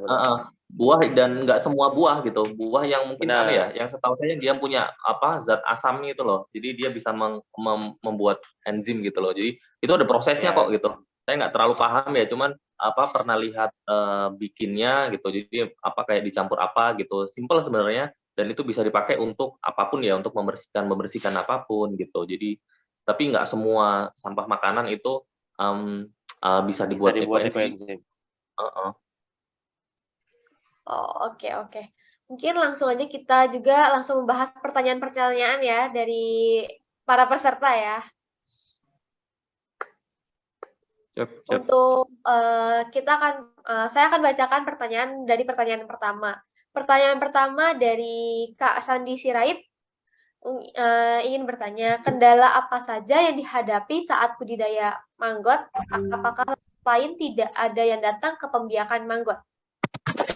Pada Bapak Aminuddin untuk menjawab. Iya, kalau budidaya awalnya tentunya nggak dapat ini sumber sampah biasanya, dan kendala utama terkadang orang itu nggak tahu budidayanya gitu. Budidaya maggot skala kecil mungkin 200-300 kilo gitu per hari nggak apa-apa. Tapi kalau nanti dia sudah scaling up udah sampai 4 ton, 5 ton itu memang punya agak tricky sendiri dia. Jadi tentunya kendalanya dapat sampahnya dulu, terus pahami budidaya maggotnya. Kalau lalat lain, kalau dia bagus budidayanya, tentu nggak akan dapat, karena nggak akan ada lalat lain. Karena lalat ini dia sebagai repellent untuk lalat-lalat hijau yang lainnya. Gitu, Mbak. Oh, oke. Gimana kepada Kak Sandi Sirait? Apakah sudah terjawab?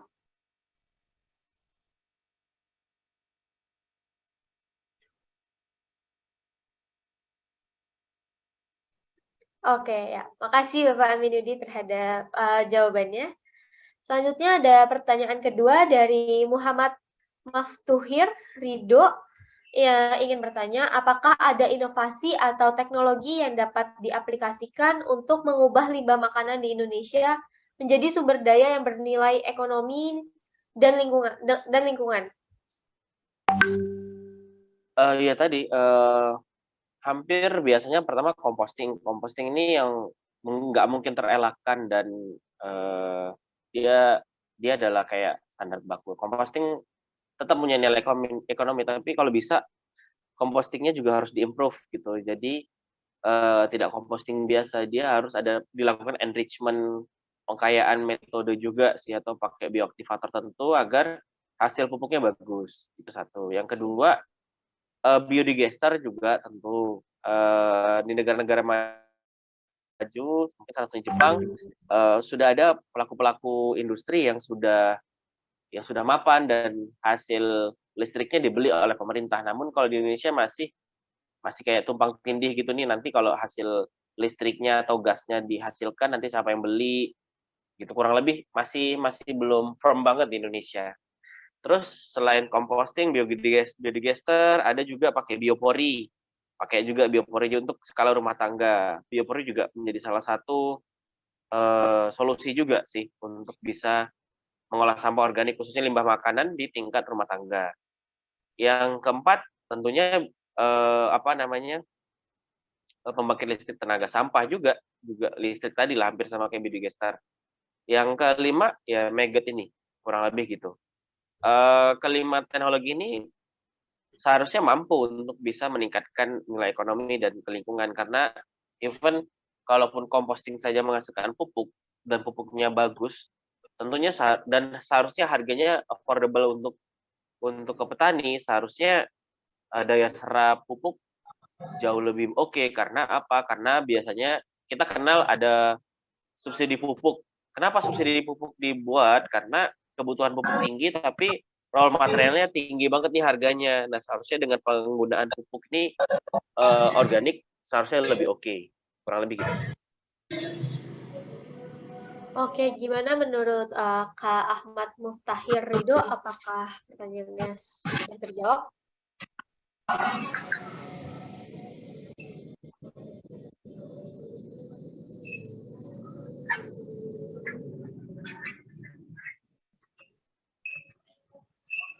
Oke, terima kasih pada Bapak Aminuddin udah menjawab. Ini ada pertanyaan selanjutnya nih, Pak, dari Askar Saputra. Setahu saya, sampah organik membutuhkan waktu sekitar 1-6 bulan untuk terurai, sedangkan sampah anorganik membutuhkan waktu 10-100 tahun untuk terurai. Dengan sisi lain, sampah anorganik lebih mencemarkan lingkungan daripada sampah organik. Pertanyaan saya, apakah sampah organik dapat mencemarkan lingkungan dalam jangka panjang? Dan apakah dampak dari pencemaran lingkungan yang dihasilkan dari sampah organik? Apa solusinya? Pertama saya perlu perlu dikonfirmasi dulu tuh. Pertama, sisi lain sampah organik lebih mencemari. Jadi gini, untuk karena saya juga masih belum firm juga nih data-data yang disebutkan sama Mas Askar ini ya. Pertama, sampah anorganik lebih mencemarkan itu dari sisi mana ya? Karena bagi saya, para penggiat, mungkin Kang Deddy nanti bisa menambahkan, bagi saya sampah organik seharusnya jauh lebih cepat dia. Dia paling cepat mencemari karena dari bau, kesehatan juga. Jadi ini sebenarnya yang disebutkan Mas Askar ini adalah terurainya. Kalau terurainya, jadi ya relatif lah. Tapi saya nggak akan mau debatable. Seharusnya baik sampah anorganik maupun organik seharusnya bisa kita kelola dengan baik lah, pertama gitu. Kurang lebih gitu. Terus pertanyaannya apakah sampah organik bisa banget mencemari lingkungan dalam jangka panjang? Bayangkan yang disebut Kang Deddy tadi, Mas Deddy tadi, kalau sampah organik, bayangin ya, rules-nya itu kalau ada TPA, karena ada pencemaran air lindi, air licitnya, itu jarak dari TPA sampai 100 atau 200-an meter ya, dari titik itu, airnya nggak boleh dikonsumsi manusia loh. Tanah-tanah yang sudah tercemari air licit itu nggak boleh lagi ditanamin pangan loh. Karena apa? Karena di TPA itu nanti air licit ini akan membawa logam-logam berat. Nah, logam-logam berat ini nanti kalau nanti keserap sama petani di itu malah nggak bagus juga buat manusia. Dan bahkan menurut saya bahayanya bisa jauh lebih sistemik masuk ke manusia dengan ini secara lama gitu. Dan air dan makanan adalah salah satu unsur yang harusnya kita perhatikan gitu ya. Nah, kalau kita sama-sama makanan kita buang begitu saja dan mencemari sumber air dan sumber tanah kita, aduh nanti sumber pangan kita akan jelek sih. Kurang lebih gitu. Oke, makasih Pak. Mungkin Pak Deddy ada mau menambahkan? Kalau ada, boleh banget untuk ditambahkan. Oh ya, kita nggak sedang mendebat mana yang lebih merusak gitu. Iya, benar. Jadi sama-sama merusak ya, Mas ya? Iya, sama-sama merusak lah gitu. Konsepnya sama-sama diangkat lah gitu. Tapi memang seperti disampaikan sama Mas Aminuddin, mungkin concern untuk isu sampah plastik lebih seksi ya, lebih oke ya, karena mungkin ya, sudah banyak komunitas atau gerakan yang mengangkat hal ini gitu. Nah, kita juga pengen juga ya dengan semakin banyak orang yang concern dengan isu sampah makanan gitu, diangkat juga dong gitu, dan regulasinya juga diatur juga gitu. Kalau sampah plastik bisa diangkat terus sampai muncul diet kantong plastik, terus pembatasan kantong plastik di supermarket, dan juga dilakukan juga gitu pembatasan jangan sampai ada makanan yang terbuang seperti di Perancis itu bahkan di sana supermarket itu nggak boleh ngebuang sampah makanan gitu. Ketika misalnya sudah di display udah nggak laku, nah itu nggak boleh ngebuang gitu. Bahkan mereka punya satu area yang memang menjual produk-produk agri-produce kayak gitu. Nah, gini ya, kalau misalnya merusak lingkungan, mencemari lingkungan ya sebenarnya bahkan ketika kita melakukan konsumsi secara bertanggung jawab, produksi pertanian itu sudah sangat merusak lingkungan ya teman-teman ya gitu. Ketika kita selalu menghabiskan concern sama isu food waste, nah itu tetap produksi pertanian kita itu sangat merusak gitu. Bahkan tahu hutan-hutan kita digundulin untuk produksi food estate gitu di Kalimantan, di Sumatera, di Papua itu hanya untuk memberi makan orang-orang yang ada di Jawa gitu. Bahkan mereka yang ada di sana itu terkena dampaknya gitu.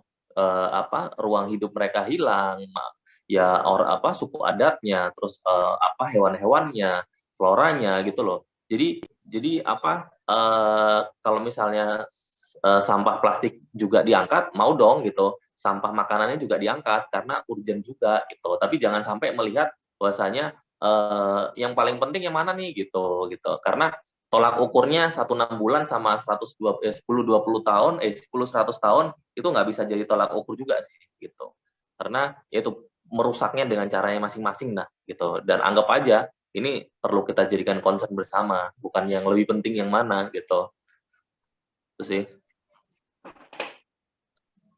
Oke, jadi dua-duanya sangat penting ya untuk kita put tension kepada keduanya gitu, bukan memihak salah satu saja gitu kan. Mungkin langsung aja lanjut ke pertanyaan ketiga, itu dari Fatur Rahman. Kak, gimana solusinya dalam mengurangi limbah makanan? Apakah yang bisa dipakai cuma serangga saja? Dan motivasi apa yang harus dilakukan supaya para masyarakat akan peduli mengurangi limbah makanan? Iya, sebenarnya nggak hanya mesti serangga, jadi banyak juga ternak-ternak lain memang, tapi limbah makanan ini harus ditreatment dulu agar tidak menjadi racun juga bagi si ternaknya. Jadi bahkan kalau di waktu saya ke Jepang kemarin, waktu kita ke Jepang dan melihat ternyata limbah-limbah makanan juga yang sudah tidak layak lagi dikonsumsi oleh manusia, yang sudah tidak layak lah ya, itu sudah dijadikan sebagai pakan. Pakannya juga bisa untuk pakan ikan, pakan ternak ruminansia juga, unggas. Jadi tetapi memang harus ditreatment dulu. Jadi tidak hanya serangga saja. Gitu. Dan Indonesia masih belum ada tuh. Dan terus motivasi apa saja ya?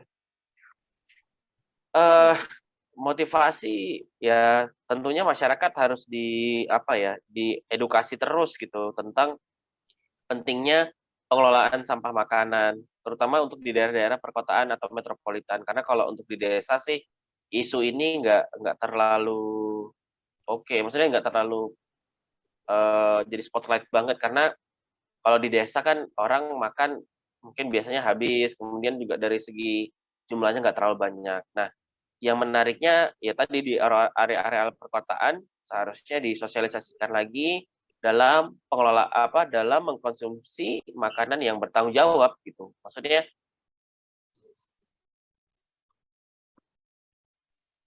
karena itu sesuai dengan kebutuhan lah.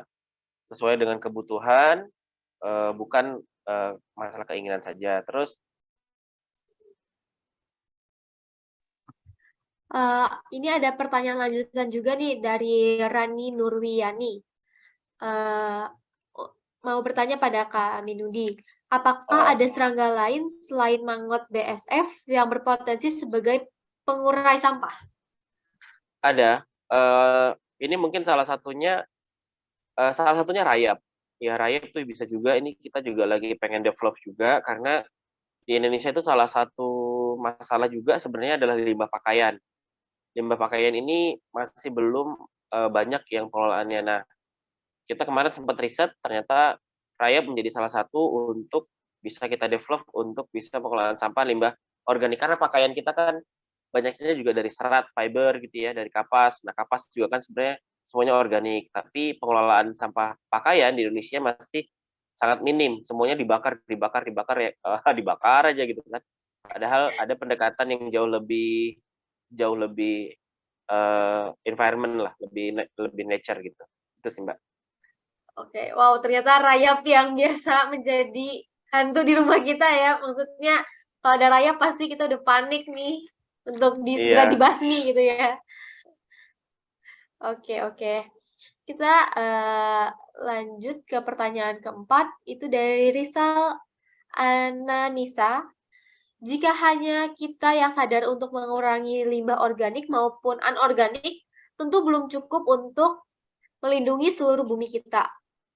Adakah cara kita agar bisa berpartisipasi lebih besar dalam menjaga bumi? Mungkin Pak Dedi bisa bantu jawab. Iya, saya mau coba menjawabnya dengan satu kutipan dari saya lupa namanya gitu.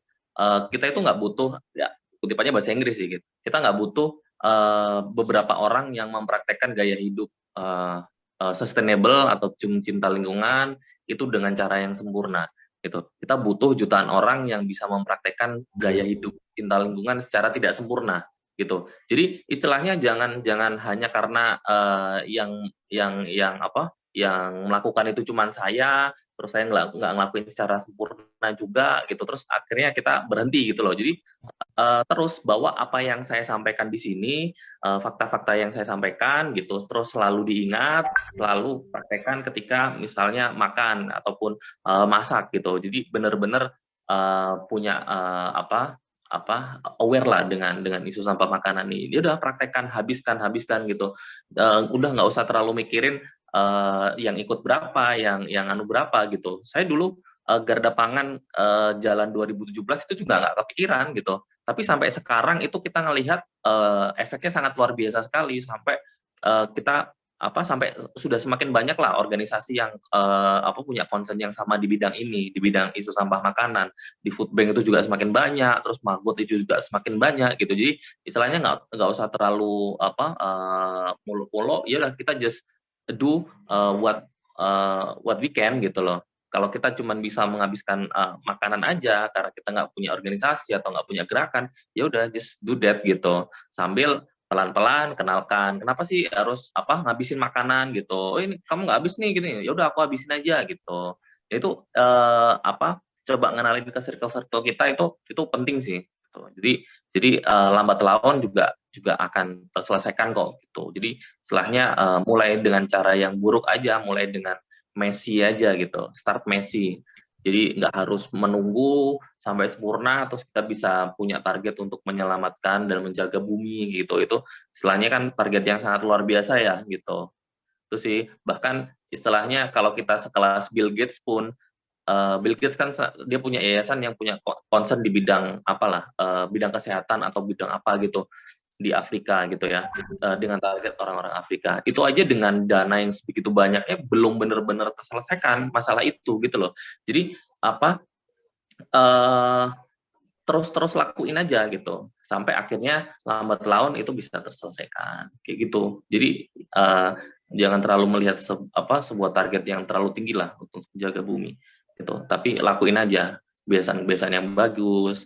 Terus ya itu kebiasaan-kebiasaan yang bagus yang selalu kita lakukan terus. Seperti itu. Oke. Ya aku juga setuju banget sih kalau kita mau mulai suatu gerakan atau suatu perubahan itu harus dimulai dari kita sendiri. Biar kita kerjain dulu sendiri, nanti biar orang lain lihat, orang lain juga bisa contoh ya. Kayak ngapain sih, buat apa. Jadi lama-lama dari satu nular ke yang lain gitu ya, Pak Deddy. Yep, betul. Oke, kita langsung aja ke pertanyaan selanjutnya karena mengingat waktu juga yang semakin menipis ya. Pertanyaan dari M. Haris Nugraha untuk Garda Pangan. Untuk makanan sisa yang dari event, hajatan, dan kegiatan lainnya, bagaimana cara menjelaskan kepada para penerima makanannya dan apakah kualitas makanannya ini masih baik untuk mereka makan secara waktunya sudah beberapa jam dari waktu diproduksi? Iya, kalau dari acara hajatan kan memang makanan kita terima itu makanan jadi ya gitu, dan ada lifetime-nya juga masa layaknya. Dan itu kenapa ketika kita dapat panggilan untuk dari acara hajatan itu jam berapapun panggilannya itu kita langsung datang gitu. Misalnya panggilnya jam setengah 10, ya udah kita datang ke sana langsung packing. Terus tadi saya bilang datang ke lokasi setengah 11 sampai jam 12 dan kita informasikan juga, Bu, ini langsung dimakan atau nggak gitu diangetin atau disimpan gitu. Jadi istilahnya mereka bisa bisa makan nggak sampai ada yang keracunan atau yang sakit perut atau kayak gimana gitu. Dan selama kita distribusi makanan apapun ya jenisnya, kemasan, makanan yang udah jadi atau bahan baku sayur buah itu sampai sejauh ini bersyukur kita nggak pernah dapat laporan ada yang sakit atau kayak gimana gitu. Kita juga nyampaikan ke mereka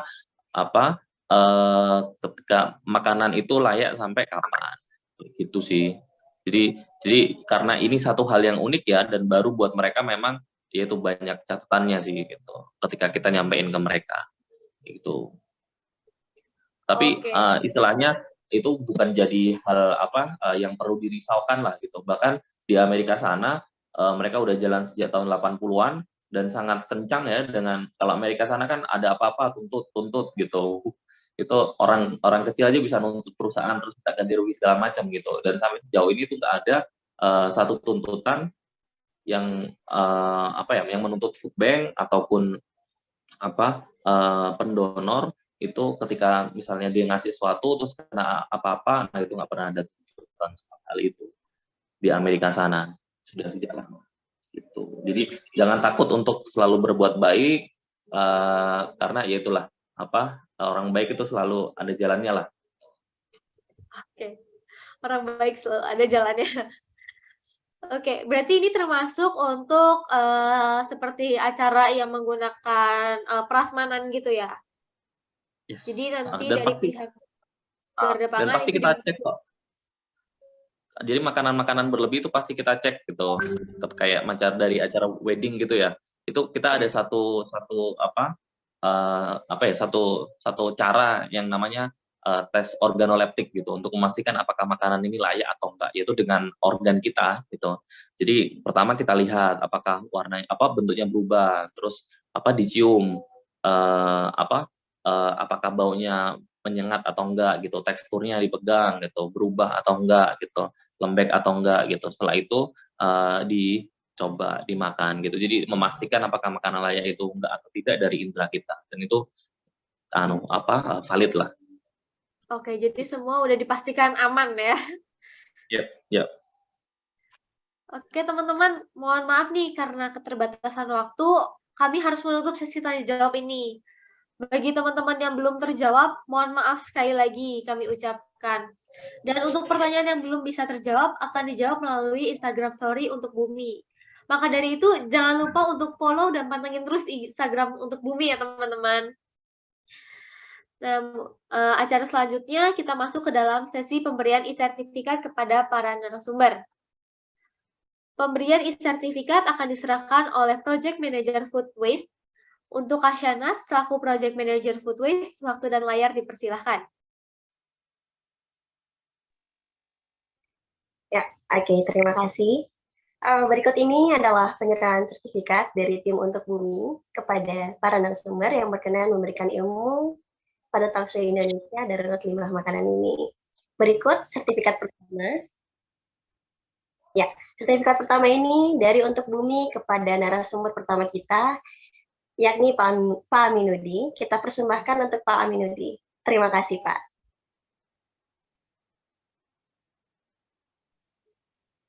Terima kasih. Ya.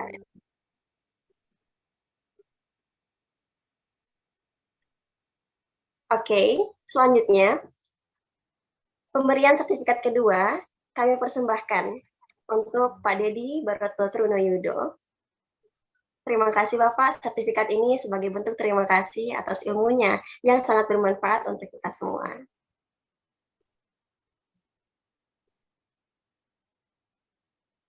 Terima kasih, Sanas.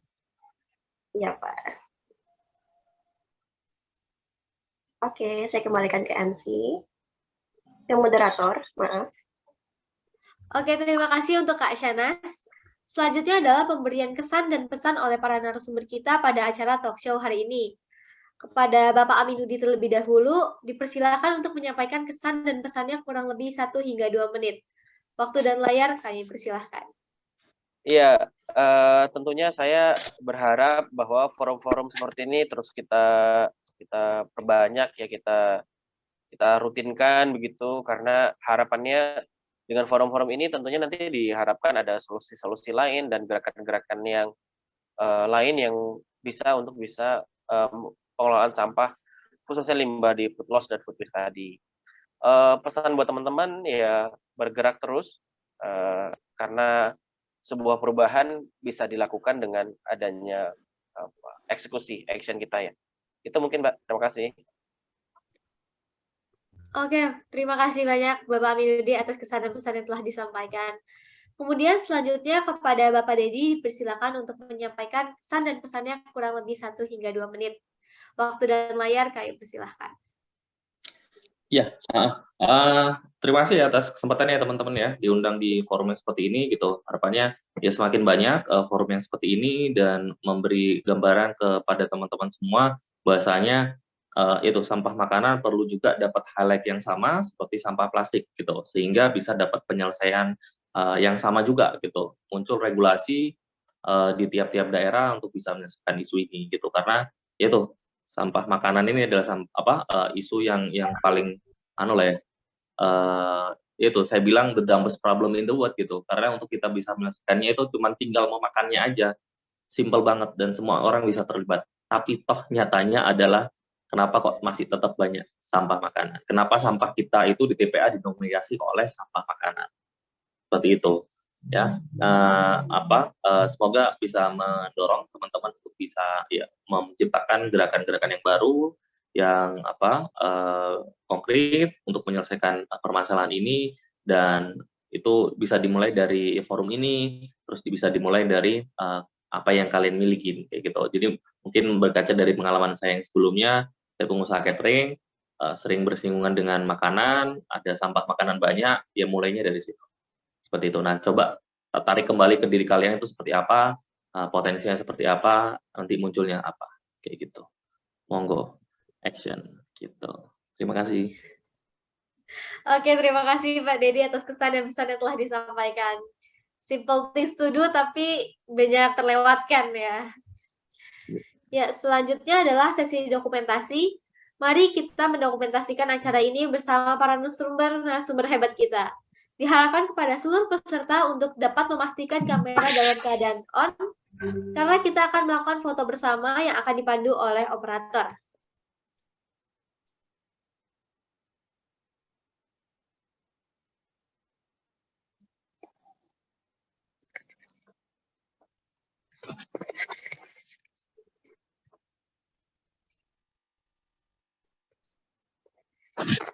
Baik, untuk screenshot akan dibantu oleh teman kami, Farah, boleh dibantu?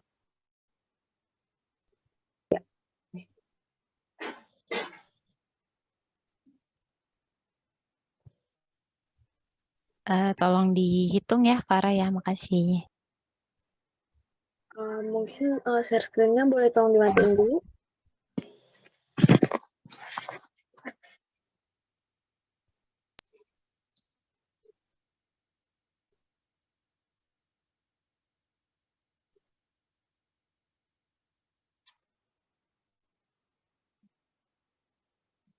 Slide pertama, 1, 2, 3.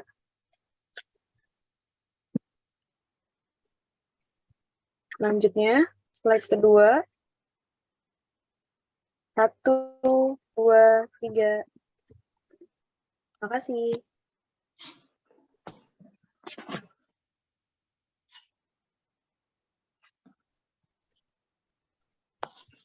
Baik, sudah selesai sesi dokumentasi ini. Terima kasih semuanya. Gak kerasa ya teman-teman, waktu udah berlalu begitu cepat dan kini kita telah tiba di penghujung acara. Saya selaku moderator, apabila dalam menjalankan tugas terdapat kesalahan kata yang kurang berkenan di hati para hadirin semua, saya mohon maaf yang setulus-tulusnya. Untuk para hadirin semua, saya Ellen Faustin pamit undur diri. Waktu saya kembalikan kepada MC. Terima kasih dan sampai jumpa di lain kesempatan. Baik, terima kasih kepada Kak Ellen yang sudah menjadi moderator pada pematerian kita tadi ya. Dan terima kasih juga kepada Pak Aminudi dan Pak Dedi yang sudah menjadi pemateri luar biasa kita. Wih, keren sekali ya pematerian tadi. Tadi itu saya dapat apa ya? Dapat ilmu yang luar biasa sekali gitu di pematerian tadi. Kayak seperti bahasan mengenai apa ya, penguraian makanan gitu kan, dengan BSG, terus ada juga dengan kayak pembagian makanan di garda pangan dan lain sebagainya. Itu hebat sekali sih, keren banget sih ilmu yang saya dapetin. Kayak terus apa lagi ya, tadi itu saya tuh kayak dapat sebuah pemikiran bahwa kalau makan itu sebisa mungkin dihabisin gitu. Sebisa mungkin dihabisin. Kalau ternyata makanannya nggak habis, jangan dikasih aja gitu kepada orang lain gitu. Daripada kan buang-buang makanan kayak gitu. Itu kayak wah, tadi aplaus banget sih pemateriannya, luar biasa tadi. Keren banget juga pembawaannya ya. Wih, Oke, acara selanjutnya itu seperti yang saya bahas tadi di awal bahwa kita tuh sekarang akan mengadakan sebuah quiz. Yay, it's quiz time. Dan kuisnya itu sistemnya adalah nanti tuh kita tuh ada 3 pertanyaan ya, dan setiap satu pertanyaan itu akan dipilih dari siapa yang raise hand paling cepat. Oleh karena itu, buat para peserta siap-siap nih tangannya di apa ya, disiapkan gitu itunya emoticon raise hand yang gitu, disiapkan di emoticon raise hand, karena siapa yang paling cepat dia dapat gitu, dapat menjawab gitu. Kayak gitu, dan nanti bakal kami tentuin siapa gitu yang kami tentuin apakah jawabannya itu benar atau enggak. Kayak gitu. Ada paham kan? Oke, udah pada paham ya. Oke, sebelum dimulai, tadi pada yang on cam pada banyak ya. On cam lagi dong, sebelum dimulai nih kuis ini. Yuk, on cam dulu yuk. Ayo, sebelum dimulai. Oke, kita langsung saja ya untuk kuis.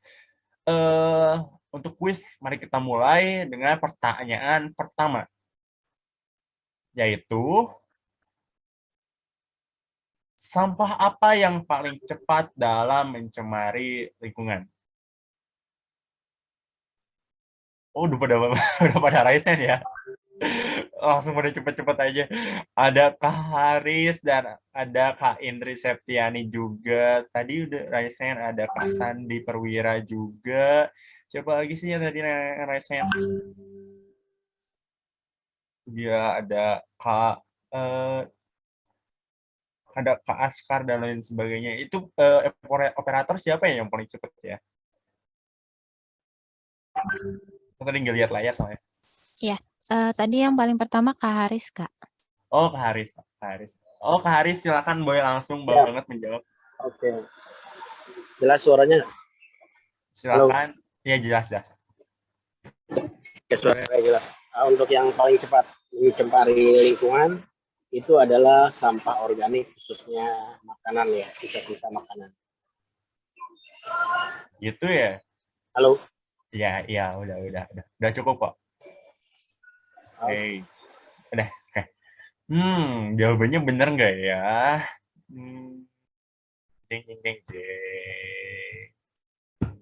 Ya, benar. Ya, benar. Jawaban dari Kak Haris untuk jawabannya benar sekali. Sampah yang paling cepat dalam mencemari lingkungan adalah sampah organik atau sampah makanan. Gitu. Wih, selamat Kak Haris. Oke, kita langsung saja ke pertanyaan kedua. Tuh, apa itu sampah makanan? Yuk, siapa paling cepat siapa? Ada Kak Askar, ada Tiara Citra, dan ada siapa lagi? Ada Kak Abdal, tepuk tangan ya, bukan raise hand. Oke, tadi yang aku lihat tuh yang paling cepat tuh Kak Askar ya. Oke, Kak Askar bisa langsung banget dijawab.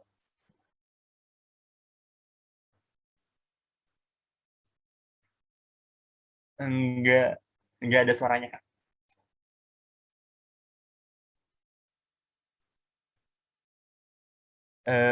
Tetap nggak ada suaranya. Bentar. Nah, udah. Tadi ada. Tes. Nah, udah ada. Silakan. Sampah makanan itu sampah yang sisa makanan kita. Iya, jelaskan. Dan kita tidak makannya itu.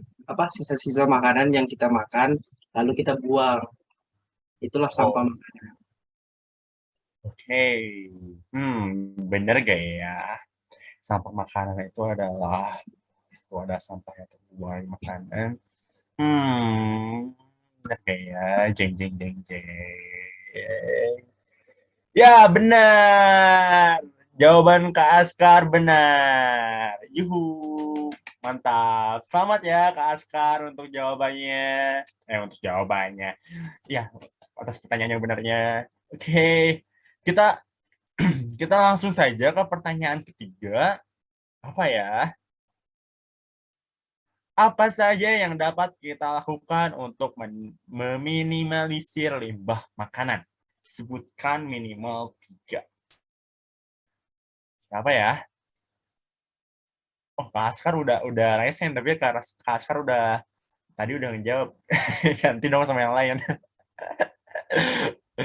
Ya, yang lain yuk.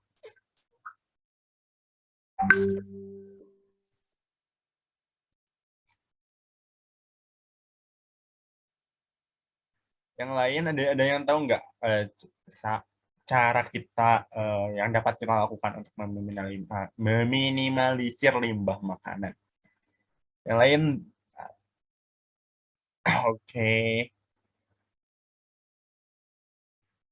Ada yang tahu nggak? Mudah kok lah jawabannya. Aku yakin kok kalian paham gitu, tahu juga jawabannya karena di pematerian tadi juga sempat dijelaskan gitu. Jadi ya, wah pasti paham lah. Pak Haris juga udah raise hand tapi gantian ya Kak. Oke, nanti yang lain ya, yang lain dulu. Yang lain siapa? Ayo. Nah, ada Kak Caroline Belesika. Halo Kak Caroline. Halo Kak, sebelumnya maaf nggak bisa on cam soalnya aku nggak ada kameranya. Oh iya, nggak apa-apa. Silakan boleh banget langsung dijawab. Untuk minimalisir limbah makanan kita bisa composting dari sampah yang sampah bekas makanannya. Terus bisa juga kita langsung habiskan makanan. Dan yang ketiga kayak nggak ngambil atau membeli makanan yang berlebih dari kebutuhan yang kita butuhkan. Gitu sih Kak. Oke. Jawabannya bagus. Ini bener nggak ya kira-kira? Bener nggak ya? Ya benar. Jawaban dari Kak Caroline tadi itu sudah mewakilkan gitu. Apa yang dapat kita lakukan untuk meminimalisir limbah makanan. Wih, keren banget ya. Tadi Kak Askar, Kak Haris, dan juga Kak Caroline tadi udah menjawab 3 kuis tadi dengan benar gitu. Dengan benar. Wih, keren sekali ya. Aku ucapin sekali lagi selamat kepada 3 orang yang tadi sudah menjawab kuis dengan benar. Keren. Oke. Oke, acara selanjutnya yaitu pemberian hadiah bagi para pemenang. Yang para pemenang tadi itu adalah para pemenang kuis dan juga para pemenang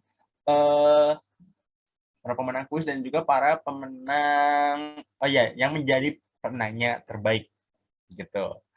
Penanya terbaik atau peserta terbaik ya. Dan tapi sebelum itu buat teman-teman itu jangan lupa buat mengisi link absensi yang sudah dikirim yang sudah dikirim di kolom chat, dan juga buat teman-teman nih yang pengen tahu banget soal untuk bumi atau juga yang pengen ikut soal volunteer, ikut jadi volunteer di Untuk Bumi, boleh banget nih mengunjungi Untuk Bumi Instagramnya di @untukbumi. Itu udah ada ya di share screen ya, Untuk Bumi. Dan nanti juga tadi kan kalian ada beberapa pertanyaan ya yang belum dijawab. Nanti boleh banget nih bertanyanya di Untuk Bumi gitu. Gitu. Nanti dijawab secara langsung oleh Untuk Bumi. Kayak gitu. Dan juga Untuk Bumi itu lagi ngadain open volunteer sampai tanggal 27 Februari gitu. Jadi buat teman-teman yang pengen bergabung di volunteernya, boleh banget langsung kunjungi Instagram @untukbumi. Gitu. Keren ya. Kalau gitu kita langsung saja di pemberian hadiah bagi para pemenang kuis. pemberian hadiah, pengumuman bagi para pemenang kuis dan para pemenang pertanyaan tadi. Oke, tanpa lama-lama, kita langsung saja sebutin para pemenang kuis tadi. Yaitu siapa ya? Para pemenang kuis tadi yaitu iya. Belum tercantum ya di sini ya. Ya udah aku sebutin aja. Para pemenang kuis tadi itu adalah Kak Askar Saputra tadi yang menjawab tadi. Terus Kak Muhammad Haris juga, terus sama Kak Caroline juga. Nah, di sini ada ya Kak Haris, Kak Askar, Saputra, sama Kak Caroline. Wih, selamat ya buat para pemenang kuis. Dan nanti untuk hadiahnya, itu kalian bisa langsung banget menghubungi admin yang tertera di layar. Gitu. Ada kapannya ya, ada layarnya di sini. Kontaknya bisa langsung banget menghubungi kapannya. Oke, jangan lupa di-screenshot ya. Oke, kita langsung saja ke penanya terbaik. Kira-kira siapa ya? Tadi pertanyaannya mind blowing banget. Dan siapa ya kira-kira pertanyaan yang memberikan pertanyaan terbaik? Deg-degan ya aku juga ya. Karena dari tadi aku tuh bertanya-tanya, tapi sebagai MC gak bisa nanya juga. Oke. Apa ya? Bisa langsung ke slide selanjutnya, Teh. Nah, selamat kepada penanya terbaik, yaitu Kak Sandi Perwira Sirait. Wih, halo, ada Kak Sandinya juga? Enggak? Halo Kak Sandi? Iya, halo Pak. Halo, ya selamat Kak buat telah menjadi penanya terbaik. Tadi pertanyaannya mind blowing banget ya Kak, keren banget sih. Baik, makasih Pak. Ya, keren ya. Buat pertanyaan kayak gitu munculnya harus benar-benar memperhatikan pematerian dengan baik gitu. Makanya nanti kalau ada pematerian kayak gini lagi, tonton dari awal sampai akhir. Gitu. Oke, aku ucapin sekali lagi selamat kepada para pemenang. Nanti buat para pemenang silakan menghubungi admin ya yang ada di kontaknya di ini di screen gitu kapannya. Gitu. Oke. Oke, rangkaian acara syukur alhamdulillah telah selesai dari awal sampai akhir tadi, dan aku ucapin terima kasih banyak kepada seluruh peserta yang telah hadir di acara ini dan juga seluruh peserta yang telah antusias gitu pada acara kali ini juga gitu. Aku ucapin terima kasih banyak dan tidak terasa waktu begitu cepat berlalu dan kali ini kita sudah berada di penghujung acara. Terima kasih buat para narasumber yang telah memberikan banyak informasi yang sangat bermanfaat bagi kita semua. Terima kasih juga buat para hadirin atas partisipasinya. Jangan lupa juga buat mengikuti talk show atau acara-acara untuk Bumi selanjutnya. Dan jangan lupa juga untuk mengisi presensi yang tertera di layar atau di kolom chat. Gitu. Dan apabila aku dalam menjalankan tugas terdapat kesalahan kata yang kurang berkenan di hati, aku mohon maaf dan yang setulus-tulusnya. Aku Ilham Renal Firmansyah, pamit undur diri. Sekian dan terima kasih. Wassalamualaikum warahmatullahi wabarakatuh. Waalaikumsalam. Terima kasih banyak, Kak Rena. Iya, sampai jumpa ya di acara untuk Bumi selanjutnya. Bye. Aplaus banget buat kalian. Terima kasih banyak. Sampai jumpa.